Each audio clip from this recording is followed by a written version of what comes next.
Salamat, kapatid na Neville. Pagpalain ka ng Panginoon. May nasagi akong bagay, hindi ba? Nais kong pasalamatan ang Panginoon ng lubos sa paggawa para sa anak na lalaki ni kapatid na Caps.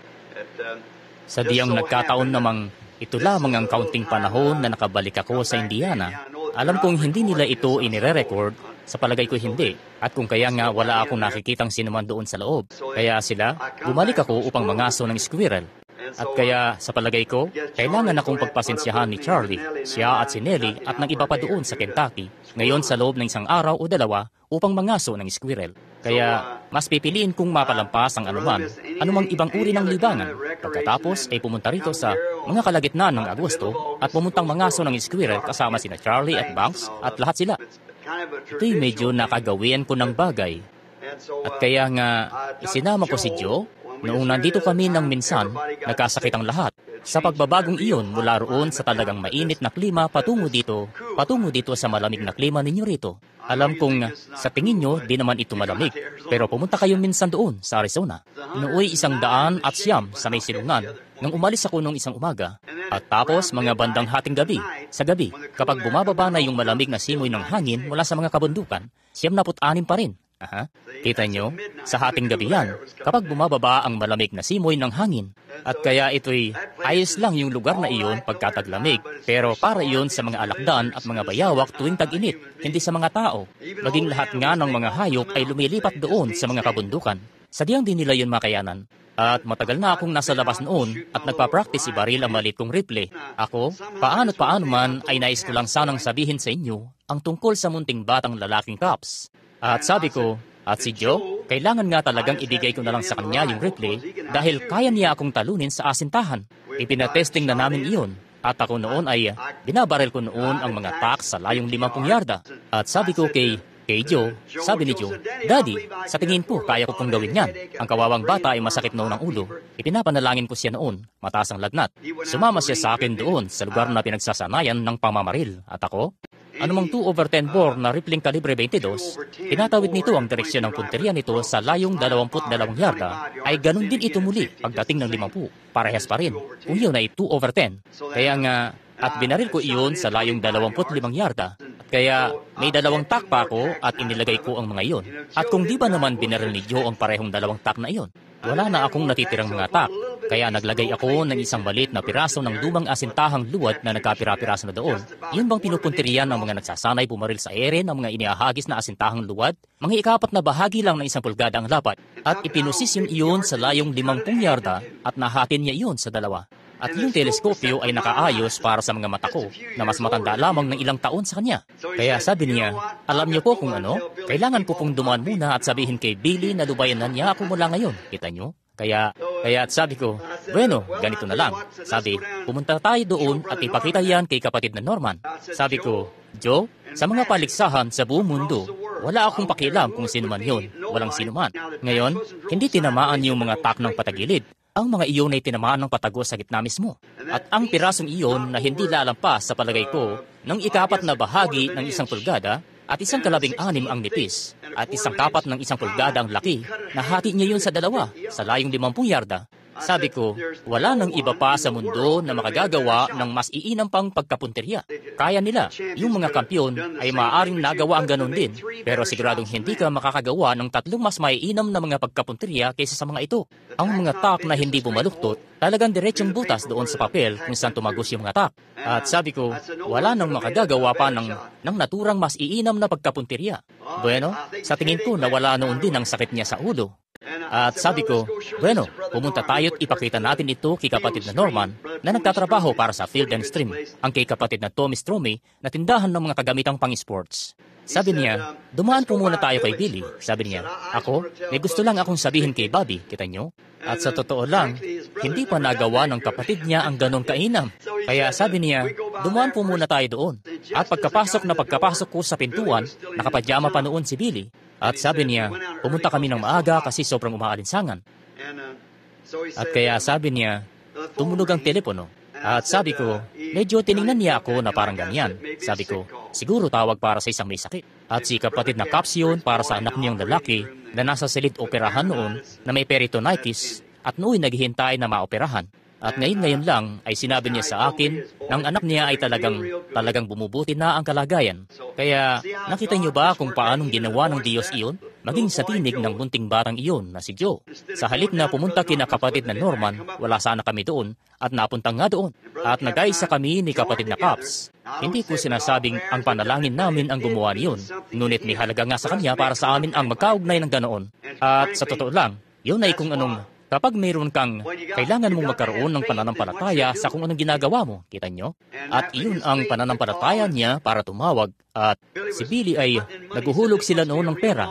Sabi niya, ito siguro ay talagang tawag na galing pa sa malayo. Sabi, naguhulog siya ng halos $5 na halaga ng barya sa isang tatlo para sa 3 minutong tawag. At naisip kong manggagaling iyon sa New York o doon sa isa sa mga isla o kung saan man. Pero tumawag siya ng personalan para makausap si Billy sa halip na si Lois. Nakita nyo? At iyon ang dahilan kaya siya nagastusan ng ganoon para magawa iyon. At ngayon ay bumubuti na ang kalagayan ng anak niya. Sinabi ni kapatid na Caps na binigyan ito ng doktor ng katiting na pag-asang makalampas pa rito, nakita nyo, mula sa operasyon. At nagpapasalamat tayo sa Diyos ngayong umaga dahil dito, lubos na nagagalak dahil dito. Ngayon, nakarating kami ng magbubukang liwayway na kaninang umaga at nakatulog ako ng mga 3 oras at ako'y talagang pagod na pagod. Ngunit nung ang bahay-sambahan, oras na para magtungo sa bahay-sambahan, abay pumunta ako. At kung loloobin ng Panginoon, kailangan kong pumunta ngayon sa Kentucky, gaya nga ng sinabi ko. Tapos naipangako kong mangungusap ng isang araw ng linggo habang naririto ako at dapat na makapunta na ako ngayong susunod na linggo ito dahil sa susunod ako'y kailangan kong bumalik.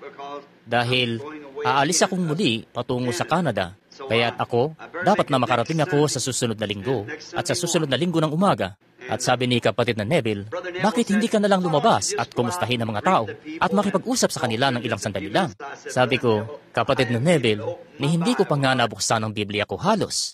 Sabi ko, sabi niya, bueno, lumabas ka't magsalita ka sa kanila. At kapatid na babaeng Neville, ako, hindi ko alam kung paano mo yun nagagawa. Napaka mapanghikayat niyang tao. Pero habang wala akong pagkakataong sabihin ito kapag punong-puno itong lugar at nagsisiksikan at lahat na, ngunit lubos akong nagpapasalamat sa Diyos para sa isang pastor na gaya ni kapatid na Orman Neville. Matapat, sabihang napakatapat sa adhikain at hindi siya kailanman kariringgan na nagrereklamo. Nauupo ako doon sa likuran. Nagkaroon ako ng mainam na kalahating oras na pakikipag-usap sa kanya habang nasisiyahan ako kay kapatid naman. Kaya mas marami pa akong sasabihin sa kanya tungkol doon kapag nakapunta na kami sa Colorado ngayong taong ito. Kaya habang nasisiyahan kami sa mensahe niya at nagkaroon ako ng mainam na pakikipag-usap kay kapatid na Neville, sabi ko, wala pa nga akong nasasabi sa mga tao tungkol sa ating mahusay na pastor. Sabi ko, tama ba ang pagtrato sa iyo ng mga tao? Sabi, wala nang mas iigi pa. At sabi ko, bueno, yan ang ikinagagalak kong marinig. Kapag nasisiyahan ang isang pastor at nasisiyahan ang mga tao, bumubuo ito ng isang talagang mabuting iglesia. At kung magkagayon, ang Diyos ay nasisiyahan. At sa palagay ko, ang makita silang kapwa nasisiyahan, lalong-lalo na sa araw na ito ng mensaheng dinadala natin, sa palagay ko'y ipinakikita niyan ang pagkakaugnay-ugnay ng mensahe sa mga tao at sa Diyos, kita nyo? At nagpapasalamat akong lubos para kay kapatid na Orman Neville at sa kanyang mabuting may bahay at pamilya. At dalangin kong pananatilihin silang matapat ng Diyos sa kanya at sa adhikain. At kung ikalulugod niya, nawa kami nakatayo rito sa tabernakulo kapag sinundo na tayo ng Panginoong Yesus. Nakita nyo? Upang dalhin tayo sa pag-agaw. Umaasa kaming kapwa kami matandang-matanda na ni kapatid na Neville, nang isa ay nakakabay ang braso sa isa at nakatayo roon na hawak ang aming mga tungkod na nagsisikap pa rin manatiling matatag. Kita nyo? Kung magkagayon, tayo'y babaguhin sa isang sandali sa isang kisap mata. At itong matatandang balabal na ito ng laman ay malalaglag at babangon at kukunin ang walang hanggang gantimpala at sisigaw habang naglalakbay sa hangin, paalam-paalam, matimyas na oras ng panalangin. Umaytaas na tayo sa sandaling iyon. Narinig ko ang tungkol sa paggaling ni kapatid na Commerce na mula sa Panginoon at lubos na nagpapasalamat dahil diyan. Napakarami mga bagay. Kaya nagpapasalamat ako na maparito ngayong umaga at naisip ko sa halip na lagi akong pumaparito na may isang teksto at nagsasalita. Naisip kong pumunta lang ako ngayong umaga.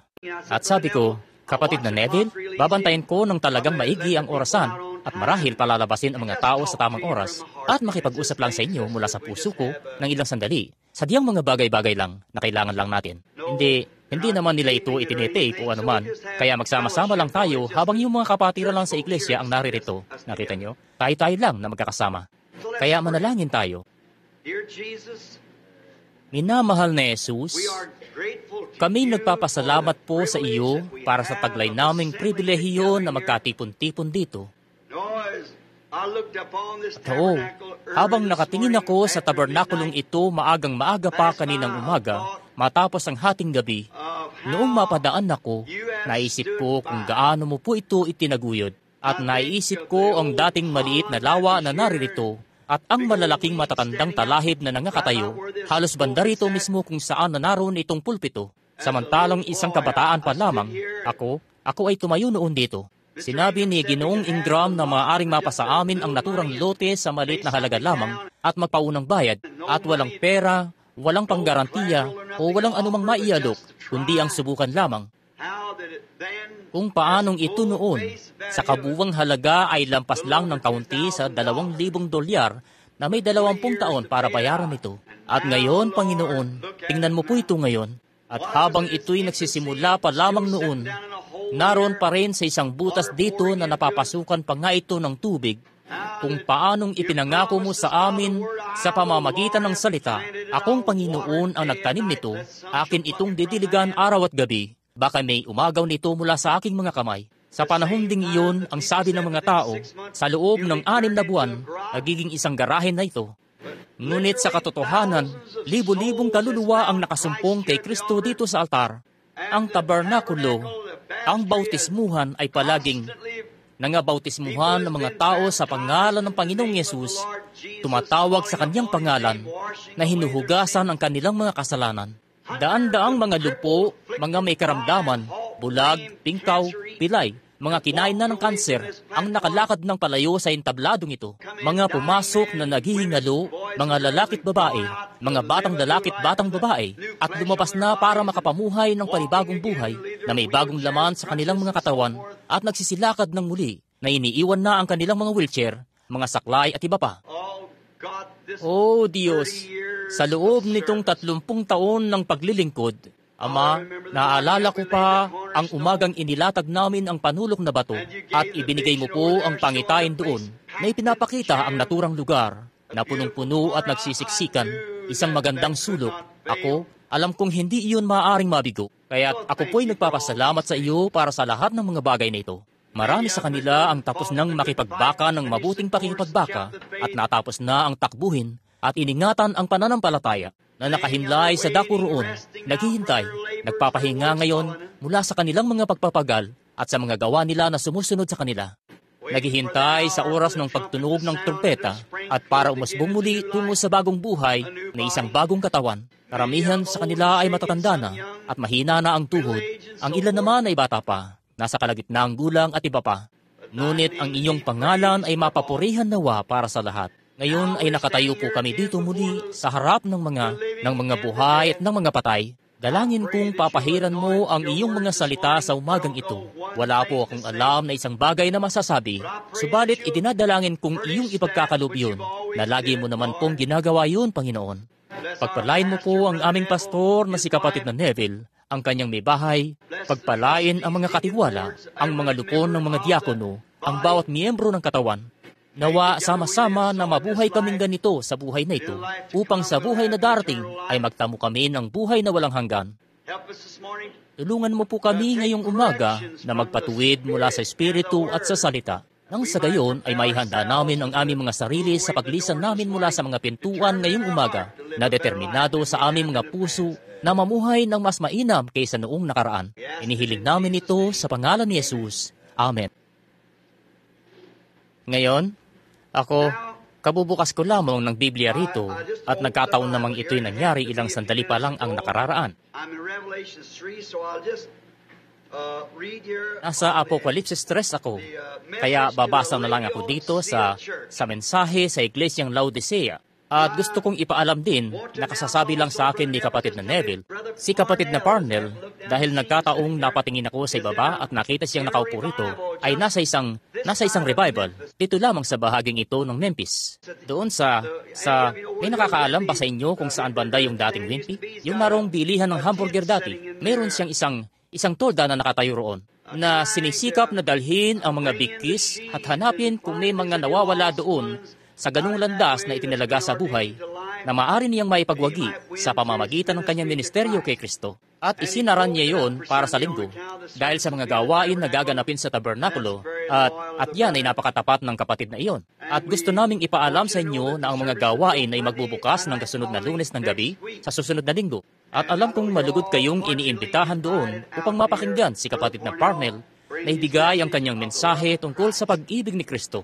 At ngayon, bumasa tayo mula sa Apokalipsis sa 3 kabanata, isang bahagi lamang, upang masabing binasa natin ang Biblia dahil ang sasabihin ko'y maaaring mabigo, ngunit ang sinasabi niya ay hindi mabibigo. At hindi ko alam kung saan mag-uumpisa, kung anong gagawin, kung saan dadako, ngunit babasahin ko lang ang kapanahunan ng Iglesyang Laodicea. Sa anghel ng iglesia sa Laodicea ay isulat mo, ang mga bagay na ito ay sinasabi ng Amen, ng saksing tapat at totoo at ng pasimula ng paglalang ng Diyos. Nalalaman ko ang iyong mga gawa. Ikaw ay hindi malamig o mainit man. Ibig ko sanang ay na malamig o mainit. Kaya sapagkat ikaw ay malahininga at hindi mainit o malamig man, ay susuka kita sa aking bibig. Sapagkat sinasabi mo, ako'y mayaman at nagkamit ng kayamanan at hindi ako nangangailangan ng anuman. At hindi mo nalalamang ikaw ay aba, maralita, dukha, bulag, hubad. Pinapayo ko sa iyo na ikaw ay bumili sa akin ng gintong dinalisay ng apoy upang ikaw ay umaman, ng mapuputing damit upang iyong maisuot at upang huwag mahayag ang iyong kahiyahiyang kahubaran ng pangpahid sa mata na ipahid sa iyong mga mata upang ikaw ay makakita. Ang lahat kong iniibig ay aking sinasaway at pinapalo. Ikaw nga'y magsikap at magsisi. Alam niyo, saan man diyan, habang nagbabasa ako, kung pagpapaumanhinan niyo ako saglit, nakasampung ako ng isang dako na maganda sa pandinig ko. At hindi ko alam sa diyang kung saan yun ngayon. Heto ito. At hindi mo nalalamang aba, maralita, dukha, bulag, hubad.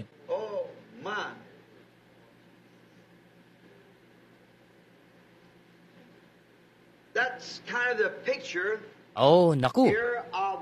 Tila ba yan ang larawan dito ng iglesia sa panahong ito?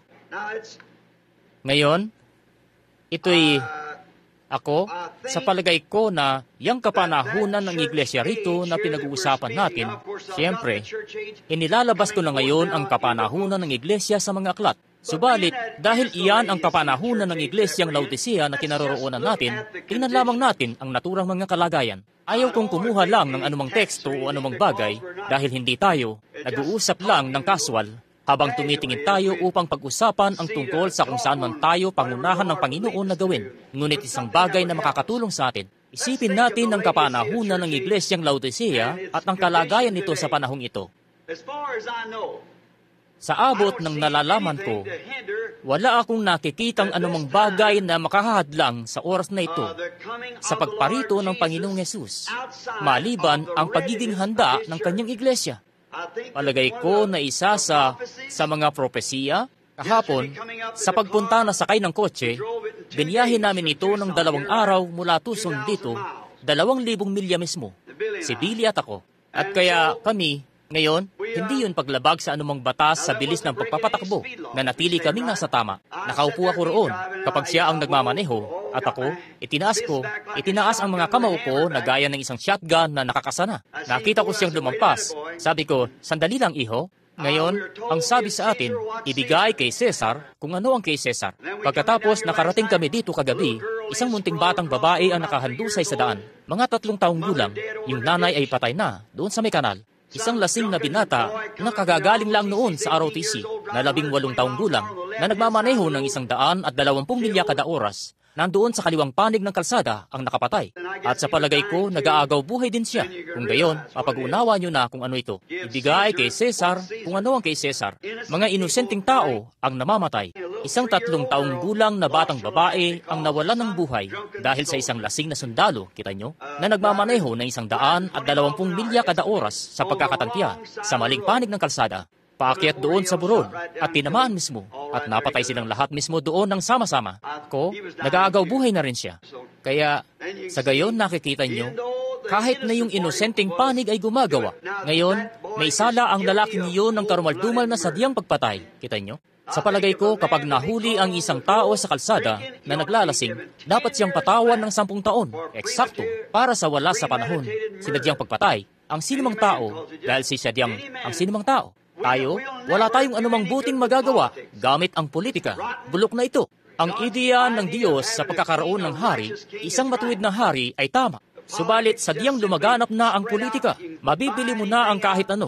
Mandaya, magsinungaling, magnakaw, lahat na ng iba pa. Gaya nga ng sinabi ko ilang linggo na ang nakakaraan. At tingnan nyo kung saan na kayo naroroon. Kita nyo?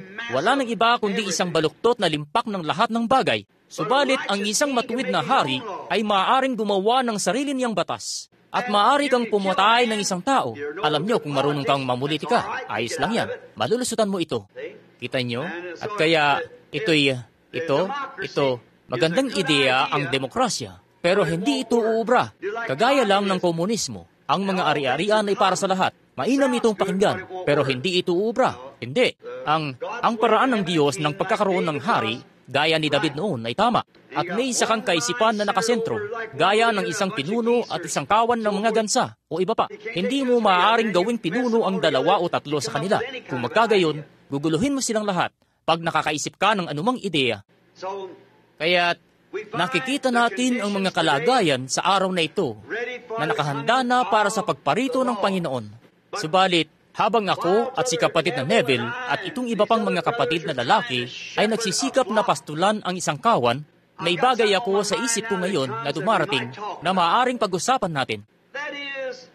Iyon ay, may natanggap akong sulat noong isang araw mula sa isang mabuting ginang. Hindi ko iyon direktang natanggap. Dumating iyon mula sa isa pang tao. At talagang tinuligsan niya ako ng husto o nagsisikap na gawin iyon. Ang sabi, nagawa niyo na ba? Wala ba kayong magawa ng mga Christian businessmen para patigilin si kapatid na Branham? Sabi, dahil sa inilabas na niya ngayon ang aklat na ito na tinatawag na ang kapanahunan ng Iglesyang Laodicea na nagdaragdag pa ng ilalabas. At sabi, sadyang binabatikos niya ng husto ang doktrinang Pentecostal. Sabi, ngayon ang sinasabi naman niya, ang paunang katibayan daw ay hindi ang pagsasalita sa iba't ibang wika. At sabi, saka laban siya sa mga mangangaral na babae, at isa itong mangangaral na babae. At ang mga anak niyang lalaki ay ang ilan sa mga pinakamatalik kong kaibigan sa mundo. Sila ay kabilang sa mga pinakamatalik na kaibigan na mayroon ako. At sabi niya, ngayon, at itong lalaki at ang may bahay nito, ako'y nag-aagahan noon na kasalo nila. Sabi nila, kapatid na Branham, tingnan mo ito. Anong palagay mo rito? At hinugot ang isang liham. Sabi ko, bueno, sister, sadyang di lang niya nauunawaan. Sinabi sa akin ng mga anak na lalaki na ang nanay nila ay babaeng mangangaral at hindi siya umaayon sa mensahe. At ngayon, sinasabi niya rito, sabi niya, hindi dapat magkaroon ng pamumuno ang mga kababaihan sa mga kalalakihan. Sabi, paano naman si Phoebe sa Biblia, nakatulungan ni Pablo? Siya nga, nagtitinda siya ng mga produkto. At hiniling ni Pablo sa mga tao, sa palagay ba ninyo sasabihin ni Pablo, ang mga babae ay magsitahimik sa mga iglesia, hindi sila pinahihintulutang magsalita at babaliktad at sasabihin, ngayon, si Phoebe, ang katulungan ko sa Ebanghelyo, ay mangangaral siya ng ilang gabi. Aba, sasalungatin niya ang sarili niyang salita. Kita nyo? At sabi, pagkatapos, ang higit sa lahat, naniniwala akong si Esther yon ay isa sa mga hukom noon sa Biblia. Sabi, isang babae ang naging isang hukom noon sa Biblia, kung hindi ba naman iyon pamumuno sa mga lalaki. Itong negosyanteng lalaki na napagaling dito mismo sa bahay-sambahan di pa katagalan, sabi niya, ngayon, sabi ng may bahay niya, kapatid na Branham, palaisipan niyan sa akin noon pa man. Sabi ko, aba kapatid, paano naman iyon magiging palaisipan sa iyo? Sabi, bueno, heto ang isang babaeng hukom. Sabi ko, politika iyon, hindi ang iglesia. Wala iyong anumang kinalaman sa iglesia. Sabi ni Pablo, sila'y pasakop, gaya naman ng sinasabi ng kautusan. Ang kautusan ay hindi maaaring gawing saserdote ang isang babae. Hindi iyon maaaring gawing ganoon. Wala pa kayong nakitang babae na punong saserdote. Wala pa kayong nakitang babae na isang saserdote. Wala saan man sa Biblia. Wala pa kayong nakitang babae na isang mangangaral sa Biblia. Tiyak nga, ang ilan sa kanila ay mga propetisa at iba pa, si Miriam at ang iba pa. At si Esther, ang isa sa kanila ay hukom noon sa Israel. Kung minsan, mga reyna sila na namumuno noon sa kanila, at iba pang ganyan, hari at reyna. Sa pagkamatay ng hari, kailangang pumalit sa lugar niya ang reyna hanggang sa makapaghalal sila ng panibagong hari at iba pa. Sa Tucson, Arizona, may babae kaming hukom doon sa siyudad. Iyon ang dahilan kaya't napakarami ng siyudad. Meron tayong hindi dapat nakikialam ang babae sa politika. Hindi siya dapat nakikialam sa anumang pamumuno sa iglesia. Ang lugar niya ay bilang isang reyna ng isang lalaki sa tahanan. Maliban pa diyan, wala na siyang anupaman. At alam natin yan ang katotohanan. Hindi ka makasusumpong, alam kong makaluma ang dating niyan, ngunit may pananagutan ako. At alam ko na matapos akong lumisan sa mundong ito, ang mga tape na iyan at mga aklat na iyan ay magpapatuloy. At malalaman ng marami sa inyo na mga batang musmos sa mga darating pang araw na ito ang ganap na katotohanan. Dahil nagsasalita ako sa pangalan ng Panginoon. Ngayon, nagtataka tayo kung paanong ang isang babae na isang mabuting babae. At nagluwal siya sa mundong ito sa pamamagitan ng kanyang matapat na asawa na isang mabuting lalaki ng ilan sa mga pinakamabubuting mga anak na lalaki na nakilala ko. Sila'y mga kalalakihan na nakilala ko. At sa diyang kaagad-agad, pagkatapos nilang marinig ang mensahe, lubos na silang naniwala rito, 100%. Ngayon, maaari lamang mangyari yan sa pamamagitan ng paunang pagtatalaga. Ang tanging paraan na maaaring dumating ito. Ngayon, ang tanong ay, dito, iniisip ko yun, kita nyo? Bakit ako dinadala pabalik ng Panginoon ngayon? Alam ito, nalalaman, hindi ito nalalaman na ikaw ay hubad, maralita, aba, bulag, at hindi ito nalalaman. Bago ako dumako sa puntong iyan, maaaring bigyan ko ng kaunting paliwanag kung ano ang nasabi ko ilang araw pa lang ang nakakaraan dito sa isang mensahe tungkol sa palagay ko iyon ay ang Diyos ng sanlibutan ito. Na binulag ang mga mata ng mga tao na kanilang ganap na sinasamba ang Diablo sa mga pangrelihiyong gawain. Nakuha niyo bang lahat yan? Lahat kayo'y naintindihan ito? At pagkatapos sa mensahe ring iyon, ay tinalakay ko ang paksa na ang isang babaeng nagsusuot ng immoral na pananamit ng malaswa, siya ay hahatulan sa paghuhukom bilang isang patutot sa lansangan. Talagang kakaiba ang dating niyan. Hayaang magbigay ako sa inyo ng isang paglalarawan. Ngayon, heto ang isang abogado sa lungsod na isang kabataang lalaki at mabait siyang lalaki. Sa abot ng sa politika, nakikinikinita kong kasing disente siyang gaya ni Numan, ang politika niya. At pagkatapos ay lumalabas siya kasama ng isang dalagang lubos na kilala. Nagkaibigan sila at nagpakasal. Pumupunta sila sa lahat ng mga kasayahan at mga dakilang bagay at nagiinuman silang lahat ng magkakasama. Sa wakas, siya, may maganda siyang tahanan. Nakatira siya sa isang magandang puok. Kinikilala at hinahangaan siya ng mga tao. Subalit siya, kapwa sila umiinom. Nagsusuot ang babae ng shorts, nagpapagupit ng buhok, nagme-makeup. Lahat ay sadyang kaakit-akit, magandang babae na inilalantad ang kanyang sarili. Bueno, hindi siya nagsisimba man lang, kahit sino sa kanila. Kaya, may lumipat sa katabing bahay nila. Heto ang isang babae mula sa Iglesyang Baptist o Iglesyang Methodist, ang naturang babae at ang asawa nito. Ngayon, itong babae, gawin na nating Methodist dahil medyo mas naniniwala ng kaunti ang Methodist sa kabanalan kaysa sa Baptist. Lahat naman maliban sa New Testament Baptist, naniniwala sila sa kabanalan. Pero kadalasan, hindi talaga naniniwala ang mga Baptist sa kabanalan, kita nyo? Hindi sila naniniwala sa ganung bagay. Kaya kung ganoon, ngayon, gawin natin iyon na Methodist dahil naniniwala sila sa kabanalan. At pagkatapos, isang babaeng Methodist ang lumipat sa kabilang bahay ng babaeng ito sa kalye din na iyon. Ang asawa niya ay isang, sabihin natin isa siyang public accountant at o kung anong katungkulan. Bueno, itong babaeng Methodist ay nagmamasid dito sa isang babae. At kapag nangingibang bayan ang abogadong ito, diyan ang pangalan niya. sabihing ang pangalan niya ay John. Ngayon, huwag maghaka-haka tungkol diyan ha. Gumagamit lang ako ng mga kathang-isip na pangalan ngayon. At ang pangalan niya ay John. Bueno, dati siyang lumalabas kasama ni Ralph. At kathang-isip na pangalan yan, lahat ng ito, kita nyo, para lang maunawaan nyo yung kwento, para may salarawan. Bueno, malalaman mo na lang sa isang inumang kasayahan, niyakap siyang muli ni Ralph. Bueno, nag-alag siya dahil muli na naman siyang umibig kay Ralph sa pag-akala niya. Pagkatapos, di kalaunan, nag-umpisa nang makipagkita sa kanya si Ralph. Kaya niyang pagtakpan iyon kay John at itago iyon sa kanya. At akala niya, napakagaling niya dahil kaya niyang makisama kay Ralph habang kasal kay John. Kita niyo, wala man lang bikas ng kadisentihan yung babae. At hindi man lang niya iniisip yon. Ngunit itong babaeng Methodist ay mas mataas ang antas na naabot. Siya naman, kahit papaano, ay nagsisimba at iniisip niyang karumal-dumal ang babaeng yon.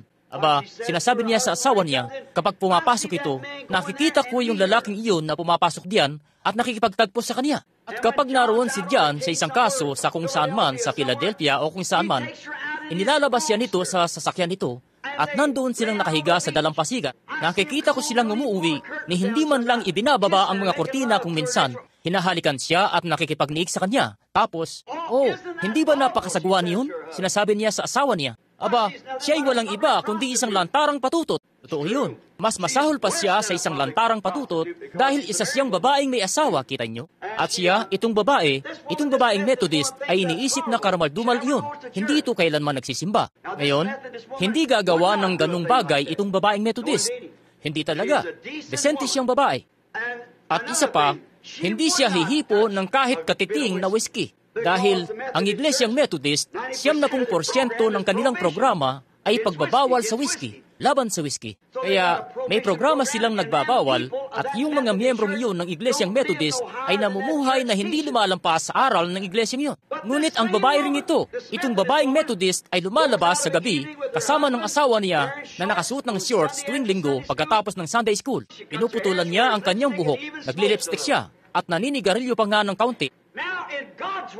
Ngayon, sa salita ng Diyos, pareho silang mga patutot. Subalit itong isa dito ay hubad, maralita, aba, bulag, at hindi ito nalalaman. Ang isa ay pareho ring may sala gaya ng isa. Dahil ang isang lalaki na tumitingin sa isang babae na may masamang hangad sa kanya ay nagkakasala na ng pangangalo niya kasama niya sa kanyang puso. At kung itong babae ngayon sasabihin niyang, teka lang sandali, Ginoong Branham, para sabihin ko sa iyo, hindi ako patutot. Kapatid kong babae, marahil kung dadalhin ka sa harapan ng isang Biblia at ang iyong mga kamay ay ilalagay sa ibabaw nito sa presensya ng Diyos at manunumpa na ikaw ay lubos na tapat sa iyong asawang lalaki sa abot ng makakaya mo. Ang katawan mo ay sa iyong asawa, subalit ang kaluluwa mo ay sa Diyos. May masamang espiritu na nagpahid sa iyo. Kung iyon, kung hindi nga, kung ganoon ikay, mapatutunayan kung lubos kang wala sa katinuan. Ano kaya ang nangyari noon sa lola mo kung lumakad siya doon sa lansangan na suot-suot niyang shorts? Ilalagay nga nila siya sa isang institusyon para sa mga baliw. Kung lalabas siyang hindi nakadamit, may bagay na di tama sa kanyang pag-iisip. Kung ganoon ito noon, ganoon din ito ngayon. Kaya inilalagay nito ang buong mundo sa kawalang katinuan. Ang kabuuang bagay ay nababaliw na. At unti-unti na itong nakagapang papasok hanggang sa hindi na ito namalayan ng mga tao. Ngayon, isa ba siyang patutot? Hindi sa kanyang asawa, sinumpaan sa kanyang katawan, kundi sa harapan ng Diyos ay mayroon siyang masama na patutot na espiritong nasa kanya na ginagawa siyang magsuot ng ganoon. At siya ay nasa kapanahunan ng Iglesyang Laodicea at hindi alam na ginagawa niya yun. Hindi alam ng inosenteng babaeng iyon na hahatulan siya ng Diyos bilang isang patutot. Hayan na, iparating mo iyon sa kanya. Hindi mo maaaring pagsabihan siya. Walang paraan na maipaalam mo ito sa kanya. Sabi ng Biblia, sila'y hubad at hindi ito nalalaman. Kung tatawagin mo siyang patutot sa personal, ipadadakip ka niya. Gagawin nga niya. Hindi ako nagsasalita ng personal tungkol sa kaninuman. Nagsasalita ako tungkol sa kasalanan. Hindi ko sinasabi, itong ganitong iglesia, si Ginoong ganito at ganoon doon, si Reverend ganito at ganoon, ay isa siyang, hindi. Sinasabi ko iyan, ang doktrina niyan, kita nyo, ang kabuuan ng naturang bagay. Hindi ko binabanggit ang individual. Hindi ito mga individual. Ito ay ang sistema kung saan sila naroon. Ito'y ang sistema ng sanlibutan. Si kapatid na George Wright na nakaupo rito ay 75 taong gulang na siya o 78 taong gulang na sa palagay ko. Ano kaya sa palagay mo ang nangyari kung pumaroon ka noon at nakita si kapatid na babaeng Wright isang araw at nakatayo siyang nakasuot ng shorts? Aba, hindi mo yung kundi ipinakulong mo na yung babae. Tiyak na hindi mo na siya pinakasalan? Bueno, kung ang sino mang binata noong panahong yun ay tiyak na ginawa yun, ganoon din tiyak ang nangyari. Bueno, kung kasalanan nito at mali na noon pa, ganon pa rin ito. Ngunit naging grabe na ang pagkabaliw ng mga tao. Hayaang magpropesiya ako ng isang bagay sa inyo bago lamang ito mangyari. Ang buong mundo ay nagpapangkat-pangkat na sa kabaliwan at magiging palubha na ito ng palubha ng palubha hanggang sa maging mga grupo na sila ng mga baliw. At halos gano'n na nga ngayon. May isip niyo ba ang isang lalaking nagmamaneho na nakapatay ang ilaw niya sa maling panig ng kalsada? Isang Ricky, isang bata na ipinapalagay na katatapos lang sa mataas na paaralan, papatay ng ilang katao? Umipigil ba iyon sa kanila? Ang isa pang kasunod ay paparating mismo sa likuran niya na ganoon din ang ginagawa. Maisip niyo ba ang isang binata na iniisip ang anumang sarili, anuman sa kanyang sarili, nagpupunta dito at ginagawa kung ano ang ginagawa nila? Maisip niyo ba ang isang kabataang babae at isang nasa pagsisimula ng pagdadalaga, maganda ang pangangatawan, mahubog, kaakit-akit ang mukha, maganda. Ang mismong pagiging maganda niya ay nagpapakitang nasa huling panahon na tayo. Kita nyo, nauwi na siya ng lubusan sa itsurang makamundo. Makamundong mga bagay at hindi ang kagandahan ng kabanalan, ang pagiging magiliw na nasa kanyang kaluluwa. Nakakita na ako ng mga kababaihan na sa panlabas nila ay walang anuman para pagmasdan. Pero makipag-usap ka sa kanila ng minsan, makipag-usap ka sa kanila ng ilang sandali, sila ay totoong tunay na bagay na hindi mo maiiwanan. Kita nyo, ang kagandahan sa panlabas ay sa Diablo. Sa sanlibutan ito, tingnan nyo ang mga anak ni Cain, kung paanong napunta sila rito. Noong nakita ng mga anak ng Diyos na magaganda ang mga anak na babae ng tao, nangagsikuha sila ng kani-kanyang asawa, at hindi sila kailanman pinatawad ng Diyos. Tingnan, noong yung mga kababaihang Israelita na nangangapal na sa kalyo ang mga kamay at ang buhok buhol-buhol na. Noong dumaan ang mga anak ng Diyos sa lupain ng Moab at nakasalubong ang mga nagagandahang babaeng iyon na nakaayos ng husto ang buhok at magara at maraming manicure sa mga mukha nila o anuman ang tawag nyo rito. Noong makita ng mga anak na lalaki ng Diyos yung talagang magagandang babaeng yun, sinabi ng isang bulaang propeta, pare-pareho lang tayo. At nakipag-asawahan sila sa mga ito at hindi sila kailanman pinatawad ng Diyos. Nangamatay sila sa ilang. Bawat isa sa kanila ay namatay doon nang walang pag-asa, nang walang Diyos at walang hanggang napahamak, nahatulan na magpakailanman. Bagamat nakita na nila ang kabutihan ng Diyos, bagamat nakainom na sila sa bukal na hindi kailanman natutuyuan, nakainom na sila mula sa hinampas na bato. Nakita na nilang gumawa ng mga kababalaghan ng tansong ahas. Lumabas sila sa ilalim ng pagbabautismo ni Moises sa dagat. Nakita na nila ang kamay ng Diyos. Nakakain na sila ng pagkain ng anghel at nagawa na nila ang lahat ng mga bagay na iyon. Ngunit nakipag-asawahan. Hinayaang dalhin sila ng mga kababaihan at makipag-asawahan sa mga ito. Na hindi nakipangalunya, nakipag-asawahan lang sa mga ito. Hindi iyon kailanman pinatawad ng Diyos. Pangalawang beses na iyan na nagtagpo ito. Ngayon ay heto na tayo sa ikatlong pagkakataon na ngayon mas mapanlinlang pa kaysa noon pa man. Alam kong mabigat yan. At madalas akong nag-iisip sa maraming paraan kung paano na nga ito. Bakit kailangan kong magsalita ng diretsahan sa mga tao? Ano ang nagpapaging ganoon? Ganoon pa man napapansin ko na kung hindi iyon ang Diyos, walang sinuman, wala ni isang babae ang maupot makikinig sa akin. Ngunit bumabalik sila dahil mayroong may taglay na munting ang plan ng katotohanan diyan na nakakaalam na tama iyan. Kahit ano pa man, alam nilang tama ito. Ngayon masdan kung anong nangyayari. Alam kong mabigat ito. Para ba itong kapag binigyan ka ng doktor ng gamot at tumanggi kang inumin ito, kung ganoon, huwag mong sisihin ng doktor kapag namatay ka. Kagaya ito ng gamot. Paano naman itong mga taong lagi nagsasabing, galit daw ako sa kababaihan? Nakita nyo, pagmasdan nyo lang kung paano kumikilos ang mga kababaihan at ipakikita ko sa inyo kung saan naroon ang iglesia. Ang moral ng mga kababaihan sa Laodicea, sa sanlibutan, sa pisikal, ay hubad, maralita, bulag, at hindi ito nalalaman ng mga tao, ng mga kababaihan ng sanlibutan. Nasa ganun ding yugto ang iglesia. Pagmasdan ang natural na tumitipo sa espiritual sa lahat, sa tuwina. Ngayon, balang araw, sa paghuhukom, alam kong hindi katanggap-tanggap na sabihin yon. At kung hindi tinalaga ang isang tao na sabihin yon, mas maiging huwag mo nang sabihin yon dahil nanggagaya ka lang. At kung ganoon, mapapasama ka, tiyak na tiyak. Ngayon, pansinin, sa katunayan, nagawa ko ng parabang sa mga pagkakataon na pangangahin ang bibig ng isang babae at ibinuhos ang gamot sa bibig niya. Pagkatapos ay itinakip ang kamay ko sa bibig niya at idudura naman niya ito sa tuwina. Ano kaya kung ginawa iyon ng doktor sa isang pasyente, pagkatapos ay namatay ang pasyente dahil ayaw nilang lunukin ang gamot? Sa paghuhukom, kapag ang lahat ng mga bagay na ito, katulad ng pagpuputol ng buhok at pagsusuot ng short, nagtatayo lang ako. Malapit na ang oras kung kailan makikita nyo ang isang bagay na magaganap, kung kailan may mangyayaring bagay. Ang lahat nitong mga kaganapan dito ay paglalagay lamang ng pundasyon para sa isang maiklit, mabilisang mensahe na yayanig sa lahat ng mga bansa. Kung bakit ko pinupuna ang mga kababaihan, ipinupundasyon lamang ito rito para sa isang bagay na mapatatamaan mo ito doon mismo sa ulo na gamit ito. Sinasabi pa nga sa kanila kung ano ang tama at idinidiin ko ang isang kamay ng pagganito na parabang ito ang bibig at idinudura nila ito. Kung ganoon, sino maninisi sa doktor?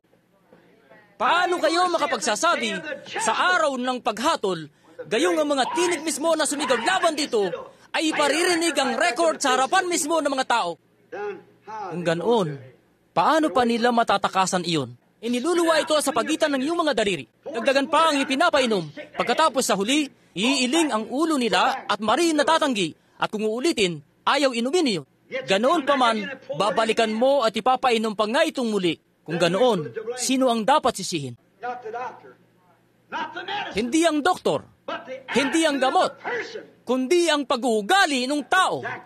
Talagang ganun nga. Darating ang kakilakilabot na araw, isa sa mga araw na ito, kapag ang makasalanang lahing ito na mapangalan niya ay tumayo na sa harapan ng Diyos na makapangyarihan sa lahat. Nakikita ko ng tuloy-tuloy akong tumatanda, nahuhukot na ang mga balikat ko. At alam kong 30 taon na rito sa entabladong ito. Oo, 33 taon dito sa larangan. Yan ay isang mahabang buhay. Yan ay 33 taon na ng paglilingkod. Isa lang ang pinagsisisihan ko na wala akong 133 taon nito. Dahil ito na ang huling pagkakataon mayroon ako habang naritong mortal upang ipangaral ang Ebanghelyo. Tulungan nawa ako ng Diyos na tumayong totoong tapat sa abot ng makakaya ko sa salitang yan at salitain kung ano lamang ang sinasabi niya. Ano ang nagpaging sa babaeng Methodist na yan? Paano mo man lang may papaabot yon sa kanya? Heto siya, sa kapanahonang ito ng Iglesyang Laodicea. Ngayon, pag-usapan naman natin ang babaeng Pentecostal. Hindi siya dapat magsuot ng shorts, mag-makeup, o magputol ng kanyang buhok, pero lumilingon siya doon sa Methodist sinasabi. Tingnan mong ginagawa ng babaeng iyan yung ganito at ganoon. Sabihin ng di nagsusuot ng shorts yung babae, ngunit sinasabi niya, at siya mismo ay may maiksing buhok. Kita nyo? Habang papatas ka ng papataas sa Diyos, lalong nagiging makasalanang tingnan ang buong bagay na yon. At tapos minsan, sa pananalangin, makikinikinita mo kapag giniangat ka ng banal na espiritu sa isang kalagayan. Kung magkagayon, ang buong bagay ay napakagulong tingnan. Tapos pagbalik mo sa ibaba, tila ba ikay sa mga tao isang tampalasan na ikay wala kang iba kundi isang matandang mapangutya, isa kang hangal. Dahil tumatayo kang gaya ng isang matandang magagalitin at palaging sinasaway ang mga tao. Ngunit kung makaakyat lang kayo sa mga matataas na kalagayang yun minsan, kung saan maaari kayong mapa sa presensya ng Diyos, hindi sa pamamagitan ng emosyon, kundi sa pamamagitan ng tunay na pagtataas ng banal na espiritu, ang buong bagay ay nakasulat, ikabot. Ang kaluwalhatian ng Panginoon ay umalis na sa lahat ng makadenominasyong grupo. Tama yun. Wala ni isang tama diyan sa kanila. Kaya ang ipagguhit ko kayo ng isang maliit na bilog, kung may pisara ako, ngunit gusto kong pagmasdan ninyo rito. Gagawa ako ng isang bilog ng pagganito, At gagawa ako ng isa pang bilog sa loob ng bilog na iyan. Dalawa na yan. Pagkatapos ay gagawa ako ng bilog sa loob ng bilog na iyan. Tatlong pabilog na iyan. Tatlong bilog. Ngayon, kayo yan. Iyan ang Diyos. Ang Diyos sa isang Trinidad ay isa. At kung walang Trinidad ay hindi siya Diyos. Hindi siya maaaring mahayag sa iba pang paraan. At maging ikaw ay hindi rin maaaring mahayag ng hindi sa isang Trinidad na katauhan na siyang ikaw. Yan ay katawan, espiritu, kaluluwa. Kung wala ang isa man sa mga iyan, hindi ka kumpleto. Kita nyo? Kung wala kang kaluluwa, magiging wala ka. Kung wala kang espiritu, magiging wala ka. Kung wala kang katawan, magiging espiritu ka lang, hindi isang katawan. Kaya ang Diyos ay buo sa tatlong kaisahan ng isang persona. Hindi tatlong kaisahan ng mga persona, kundi isang persona sa isang tatlong kaisahan. Ang Ama, Anak, at Espiritu Santo ay ang nag-iisang nahayag na Diyos. Ang Diyos. Pansinin dito, maghintay lamang. Ako, palagay ko, binasa ko na ito ilang minuto pa lang ang nakararaan. Pakinggan ninyo ito. Sa anghel ng iglesia sa Laodicea ay isulat mo, ang mga bagay na ito ay sinasabi ng Amen, ng saksing tapat at totoo, ng pasimula ng paglalang ng Diyos. Ang Diyos ang manlilikha at paano siya nalikha. Ngunit ito ay ang pasimula ng paglalang ng Diyos. Noong ang Diyos, ang Espiritu, ay nilikha sa anyo ng isang tao, iyon ang Diyos na nilalalang noon. Ang Diyos na manlilikha, siya mismo, ay naging isang nilalang. Ang Diyos na siyang gumawa ng lupa, gumawa ng calcium, gumawa ng potas, ng kosmikong liwanag, ng mga petrolyo, ay pinagsama-sama ang naturang bagay at nilikha ang kanyang sarili doon sa pasimula ng paglalang ng Diyos. Ang Amen, ang pangwakas. Ang Amen ay nangangahulugang siya nawa. Ang pangwakas ng Diyos nang makumpleto ang Diyos sa kanyang nilikha. Ngayon, paanong nagkaganoon? Walang taong nakakita kailanman sa Diyos, kundi ang bugtong na anak ng Ama ang naghayag sa Kanya. Nakuha nyo? Teka, saglit lang. Huwag kayong magmadali.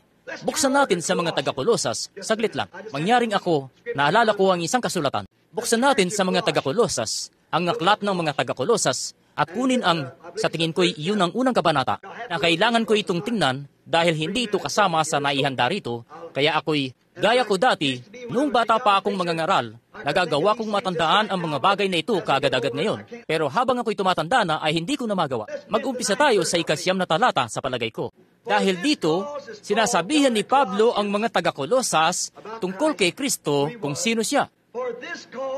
Dahil dito'y kami naman, mula ng araw na aming marinig ito, ay hindi kami nagsisitigil ng pananalangin at paghingi na patungkol sa inyo, upang kayo'y puspusin ng buong kaalaman ng kanyang kalooban sa buong karunungan ng Espiritu at pagkaunawa, upang kayo'y magsilakad ng nararapat sa Panginoon sa buong ikalulugod niya, at magsipamunga sa bawat gawang mabuti at sa paglago sa kaalaman ng Diyos, na kayo'y palakasin lahat ayon sa kalakasan ng kanyang kaluwalhatian ng pagtitiis at pagpapahinuhod na may galak, na nagpapasalamat sa Ama na minarapat na nagpaging dapat sa atin upang makabahagi sa mana ng mga banal, na siyang nagligtas sa atin sa kapangyarihan ng kadiliman at naglipat sa atin sa kaharian ng anak ng kanyang pag-ibig. Dito, papunta na tayo ngayon, pagmasdan, na siyang kinaroroonan ng ating katubusan sa pamamagitan ng kanyang dugo,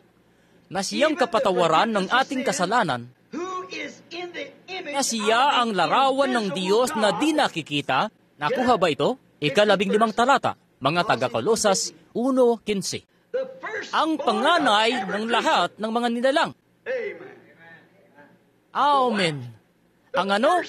Ang panganay ng lahat ng mga nilalang. Maging ito man ay anghel, maging ito ay kung ano paman.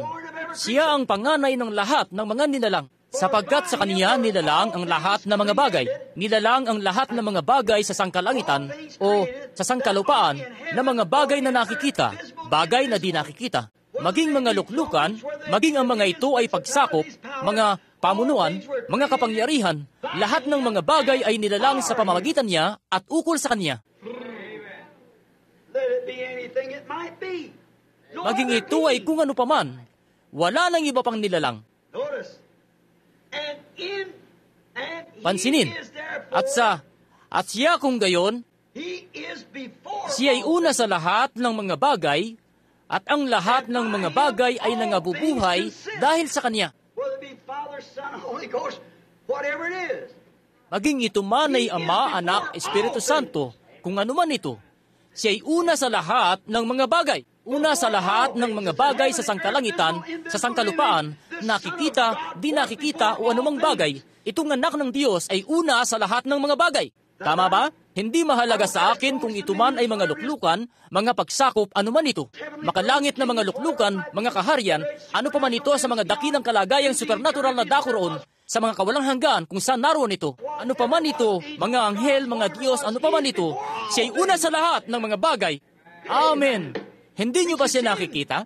Siya ay una sa lahat ng mga bagay at nilalang sa pamamagitan niya. Siya ang 17 talata at siya ay una sa lahat ng mga bagay at ang lahat ng mga bagay ay nangabubuhay dahil sa Kanya. Walang anumang makapagpapatakbo nito kundi siya. Maging ito man ang Diyos Ama, Diyos Espiritu Santo, maging ito man ay ang mga anghel, mga pamunuan, mga kapangyarihan, mga pagsakop. Ano man ito, ang lahat ng bagay ay tumatakbo sa pamamagitan niya. Ang lahat ng mga bagay ay nangabubuhay dahil sa Kanya. Siya at siya ang ulo ng katawan sa makatuwid bagay ng Iglesia, na siya ang pasimula, ang panganay sa mga patay. Iyon ay ang ibangon kung ano ang ipinarito niya upang tubusin.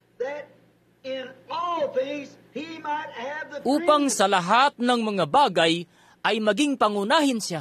Upang maging pangunahin. Alam niyo ba ang ibig nitong sabihin? Yun ay pinakamataas sa lahat. Pinakamataas siya sa lahat ng mga bagay na kailan may nalikha. Sa bawat anghel, sa bawat nilalang, sa bawat bagay na mayroon. Pinakamataas siya sa lahat ng bagay. Anong nilalang ito? Sino kaya ito? Pinakamataas sa lahat ng mga bagay. At pinapayapa, tingnan natin sandali lang, Panguna, sapagkat minagaling ng Ama na ang buong kapuspusan ay manahan sa Kanya. Ang buong kapuspusan ng lahat ng mga bagay. Ang buong kapuspusan ng Diyos, ang buong kapuspusan ng mga anghel, ang buong kapuspusan ng panahon, ang buong kapuspusan ng walang hanggan, ang lahat ng bagay ay nananahan sa Kanya. Iyon ay itong nilalang na ito. At sa pamamagitan niya ay pakikipagkasunduin sa Kanya ang lahat ng mga bagay na pinapayapa niya sa pamamagitan ng dugo ng Kanyang krus. Sa pamamagitan niya, sinasabi ko, maging mga bagay sa kalupaan o mga bagay sa sangkalangitan. Kayan ang dakilang nilalang na pinag-uusapan natin, ang pasimula ng paglalang ng Diyos.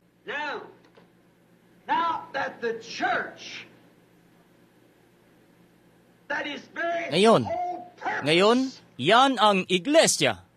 Nang kanyang pinakabuong layunin ay ang iglesia. Ngayon, paano tayo nakapapasok sa iglesyang ito? Sa pamamagitan ng isang espiritu ay binautismuhan tayong lahat tungo sa isang katawan, ang iglesia, ang katawan ni Kristo. Hindi ito maaaring mabigo. Ngayon, heto ang nangyayari.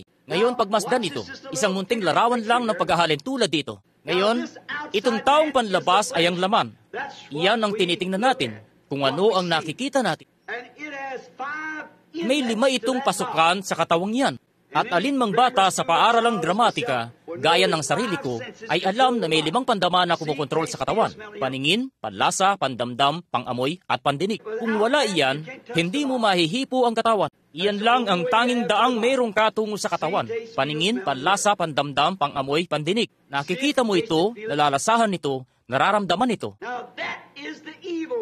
Ngayon, iyan yung masama, ang nasa labas. Ngayon, sa loob niyan ay isang espiritu na nagiging ikaw kapag isinilang ka na sa mundo at hiningahan siya ng hininga ng buhay. Ang espiritong iyan ay sa kalikasang makamundo dahil hindi iyan ibinigay na mula sa Diyos, kundi ito ay ibinigay, ipinahintulot ng Diyos. Ngayon, nakuha niyo ba iyon? Dahil bawat batang isinilang sa sanlibutan ay ipinanganak sa pagkakasala, inanyuhan sa katampalasanan, dumating sa sanlibutan na nagsasalita ng mga kasinungalingan. Tama ba? Kaya ang taong yan, sa loob diyan, ay isang makasalanan sa umpisa pa lang. Ngayon, may 5 itong pasukan. At ang 5 pasukang ito, hindi ko alam kung mababanggit ko agad ang mga yun ngayon. Kapag ang una, sa pagkakaalam ko ay kaisipan, konsyensya, at pag-ibig, pagpili. Hindi, konsyensya, pag-ibig, pangangatwiran. May 5 pasukan sa Espiritu. Hindi ka maaaring mag-isip na gamit ang iyong katawan. Kailangan mo mag-isip sa pamamagitan ng iyong Espiritu. Hindi ka maaaring magkaroon ng konsyensya sa iyong katawan. Wala itong kaisipan man lang. Ang iyong katawan ay wala ng ganon. Kaya kailangan mong mag-isip sa pamamagitan ng iyong Espiritu. Kailangan mong mangatwiran. Hindi ka maaaring mangatwiran na gamit ang iyong pisikal na katauhan dahil ang katwiran ay hindi nakakakita, nakakalasa, nakakaramdam, nakakaamoy o nakakarinig. Ang pangangatwiran ay kung ano ang magagawa mo sa iyong isipan. Kung tulog ka o wala kang malay, nakahimlay roon ng katawan mo na patay, ngunit kaya pa rin mangatwiran ng iyong espiritu. May 5 pandaman na kumukontrol diyan sa taong panloob. At iyan, ngayon, sa huling tao, na siyang kaluluwa.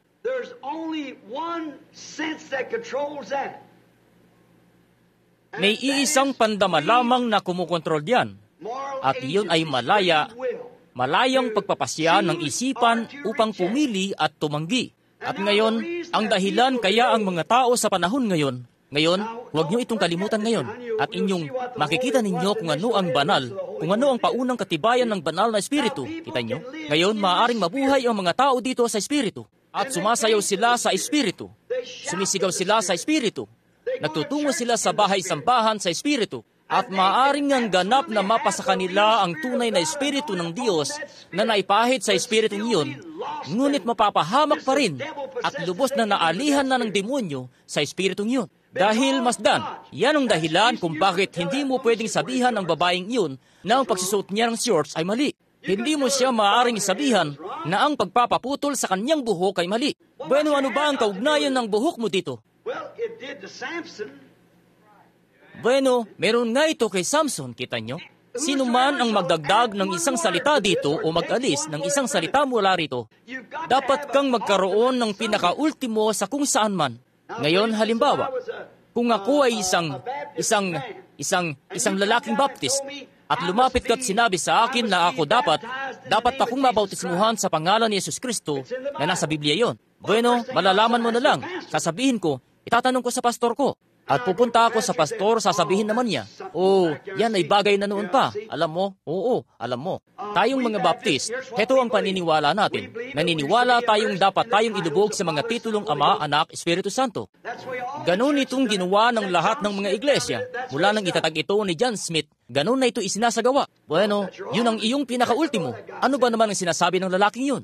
Ano naman kaya kung isa kang Methodist at pagwiwisik ang sistema mo at sinabihan kang kailangan mong mailubog? Nakikita niyo ba ang ibig kong sabihin? Babalik ka sa Methodist na pastor at susulat siya tatanungin ng obispo kung si ganito at ganoon ay nagsabing ganito at ganoon tungkol sa ganito. Ngunit tayo, ang Iglesyang Methodist, itinatag tayo 3 o 4 na rang taon na ang nakararaan sa Inglaterra ni John Wesley at ni Whitefield at ng lahat na ng iba pa sa kanila doon at ni Asbury. Nasimulan namin ang dokumentong ito na sinusunod si John Wesley na tayo dapat ay wisikan dahil panlabas lamang itong imo anyo. At sa palagay namin, ang pagwiwisik ay kapareho lang ng ibang paraan. Kung ang Iglesyang Methodist ang iyong pinakaultimo, hanggang diyan ka na lang. Kung isa kang Katoliko, at sasabihin ko sa iyo na wala sa Biblia na di ka dapat kumain ng karne tuwing Biyernes at lahat ng mga bagay na itong gaya nito. At ang banal na Eukaristya ay hindi ostya dahil ito ay espiritu at iba pa. At pupunta ka sa iyong pari, sasabihin ng pari, heto ito, nakasulat mismo sa ating dokumento. At kung ang iglesia ang iyong pinakaultimo, wala kang pakialam anuman ang sinasabi ni numan. Iyon na ang iyong pinakaultimo. Oh Diyos, tulungan mo pong ganap na maunawaan ito. Sa akin, mali ang buong naturang bagay. Ang salita ng Diyos ang pinakaultimo. Ano man ang sabihin ng salita na iyan, kung ganoon ay tama iyon. Ngayon, ang tanging daan patungo sa itaas rito sa mga kalagayang ito, na maaari kang mapasa kalagayan nitong munting panloob na tao, at kailangang naitalaga ka, dahil sa kasama ka noon pa ng Diyos, bahagi ka ng Diyos. Ako ay nasa aking ama noon. Ako naman ay nasa aking lolo rin noon at sa lolo ng lolo ko. Sa pagiging binhi ay naroon na ako. Na kay Kristo na ako noon pa. Kayo ay na kay Kristo na bago pa man ang pagkatatag ng sanlibutan. Dumating siya upang tubusin ang sariling kanya. Ang sariling kanya na nasa kanya na noon pa. Hallelujah! Ang mga anak niyang nasa kanya na noon pa. Hindi siya dumating upang iligtas ang mga anak ng Diablo. Hindi nila ito makikilala. At napakatalino nila sa mga paraan ng kanilang kaalamang intelektual na hindi mo man lang sila mapapantayan. Hindi mo sila masasapawan sa pananalita, ngunit sa pamamagitan ng pananampalataya ay nakikita mo ito. Ngayon, hindi nangangailangan ang siyensya ng anumang pananampalataya. Pinatutunayan ng siyensya ang sinasalita nila. Hindi ito nangangailangan ng anumang pananampalataya. Sasabihin sa iyo ng paring Katoliko, tingnan mo kung gaano na katagal ang pagpupunyagi ng Iglesyang Katoliko. Tingnan mo kung gaano na siya katagal na natili sa ilalim ng mga pag-uusig ng paganismo. Sinasabi ng Iglesyang Methodist, tingnan dito kung gaano na katagal. Nakita ko ang isang iglesia, isang mapagpaimbabaw na tandanga naman, sa pagdaan ko sa lansangan kahapon na nakita ko. Sabi, ang Iglesia ni Kristo, itinatag noong AD 33. Wala pa nga itong 100 taon, kita nyo, ang naturang denominasyon. Oh, naku, aral ng mga apostol. Halos wala pa nga kahit ano. Sila ang mga Saduseo ng panahong ito. Walang espiritu, at hindi mo sila masabihan, hindi mo sila makausap, hindi mo magawang makipangatwiran sa kanila.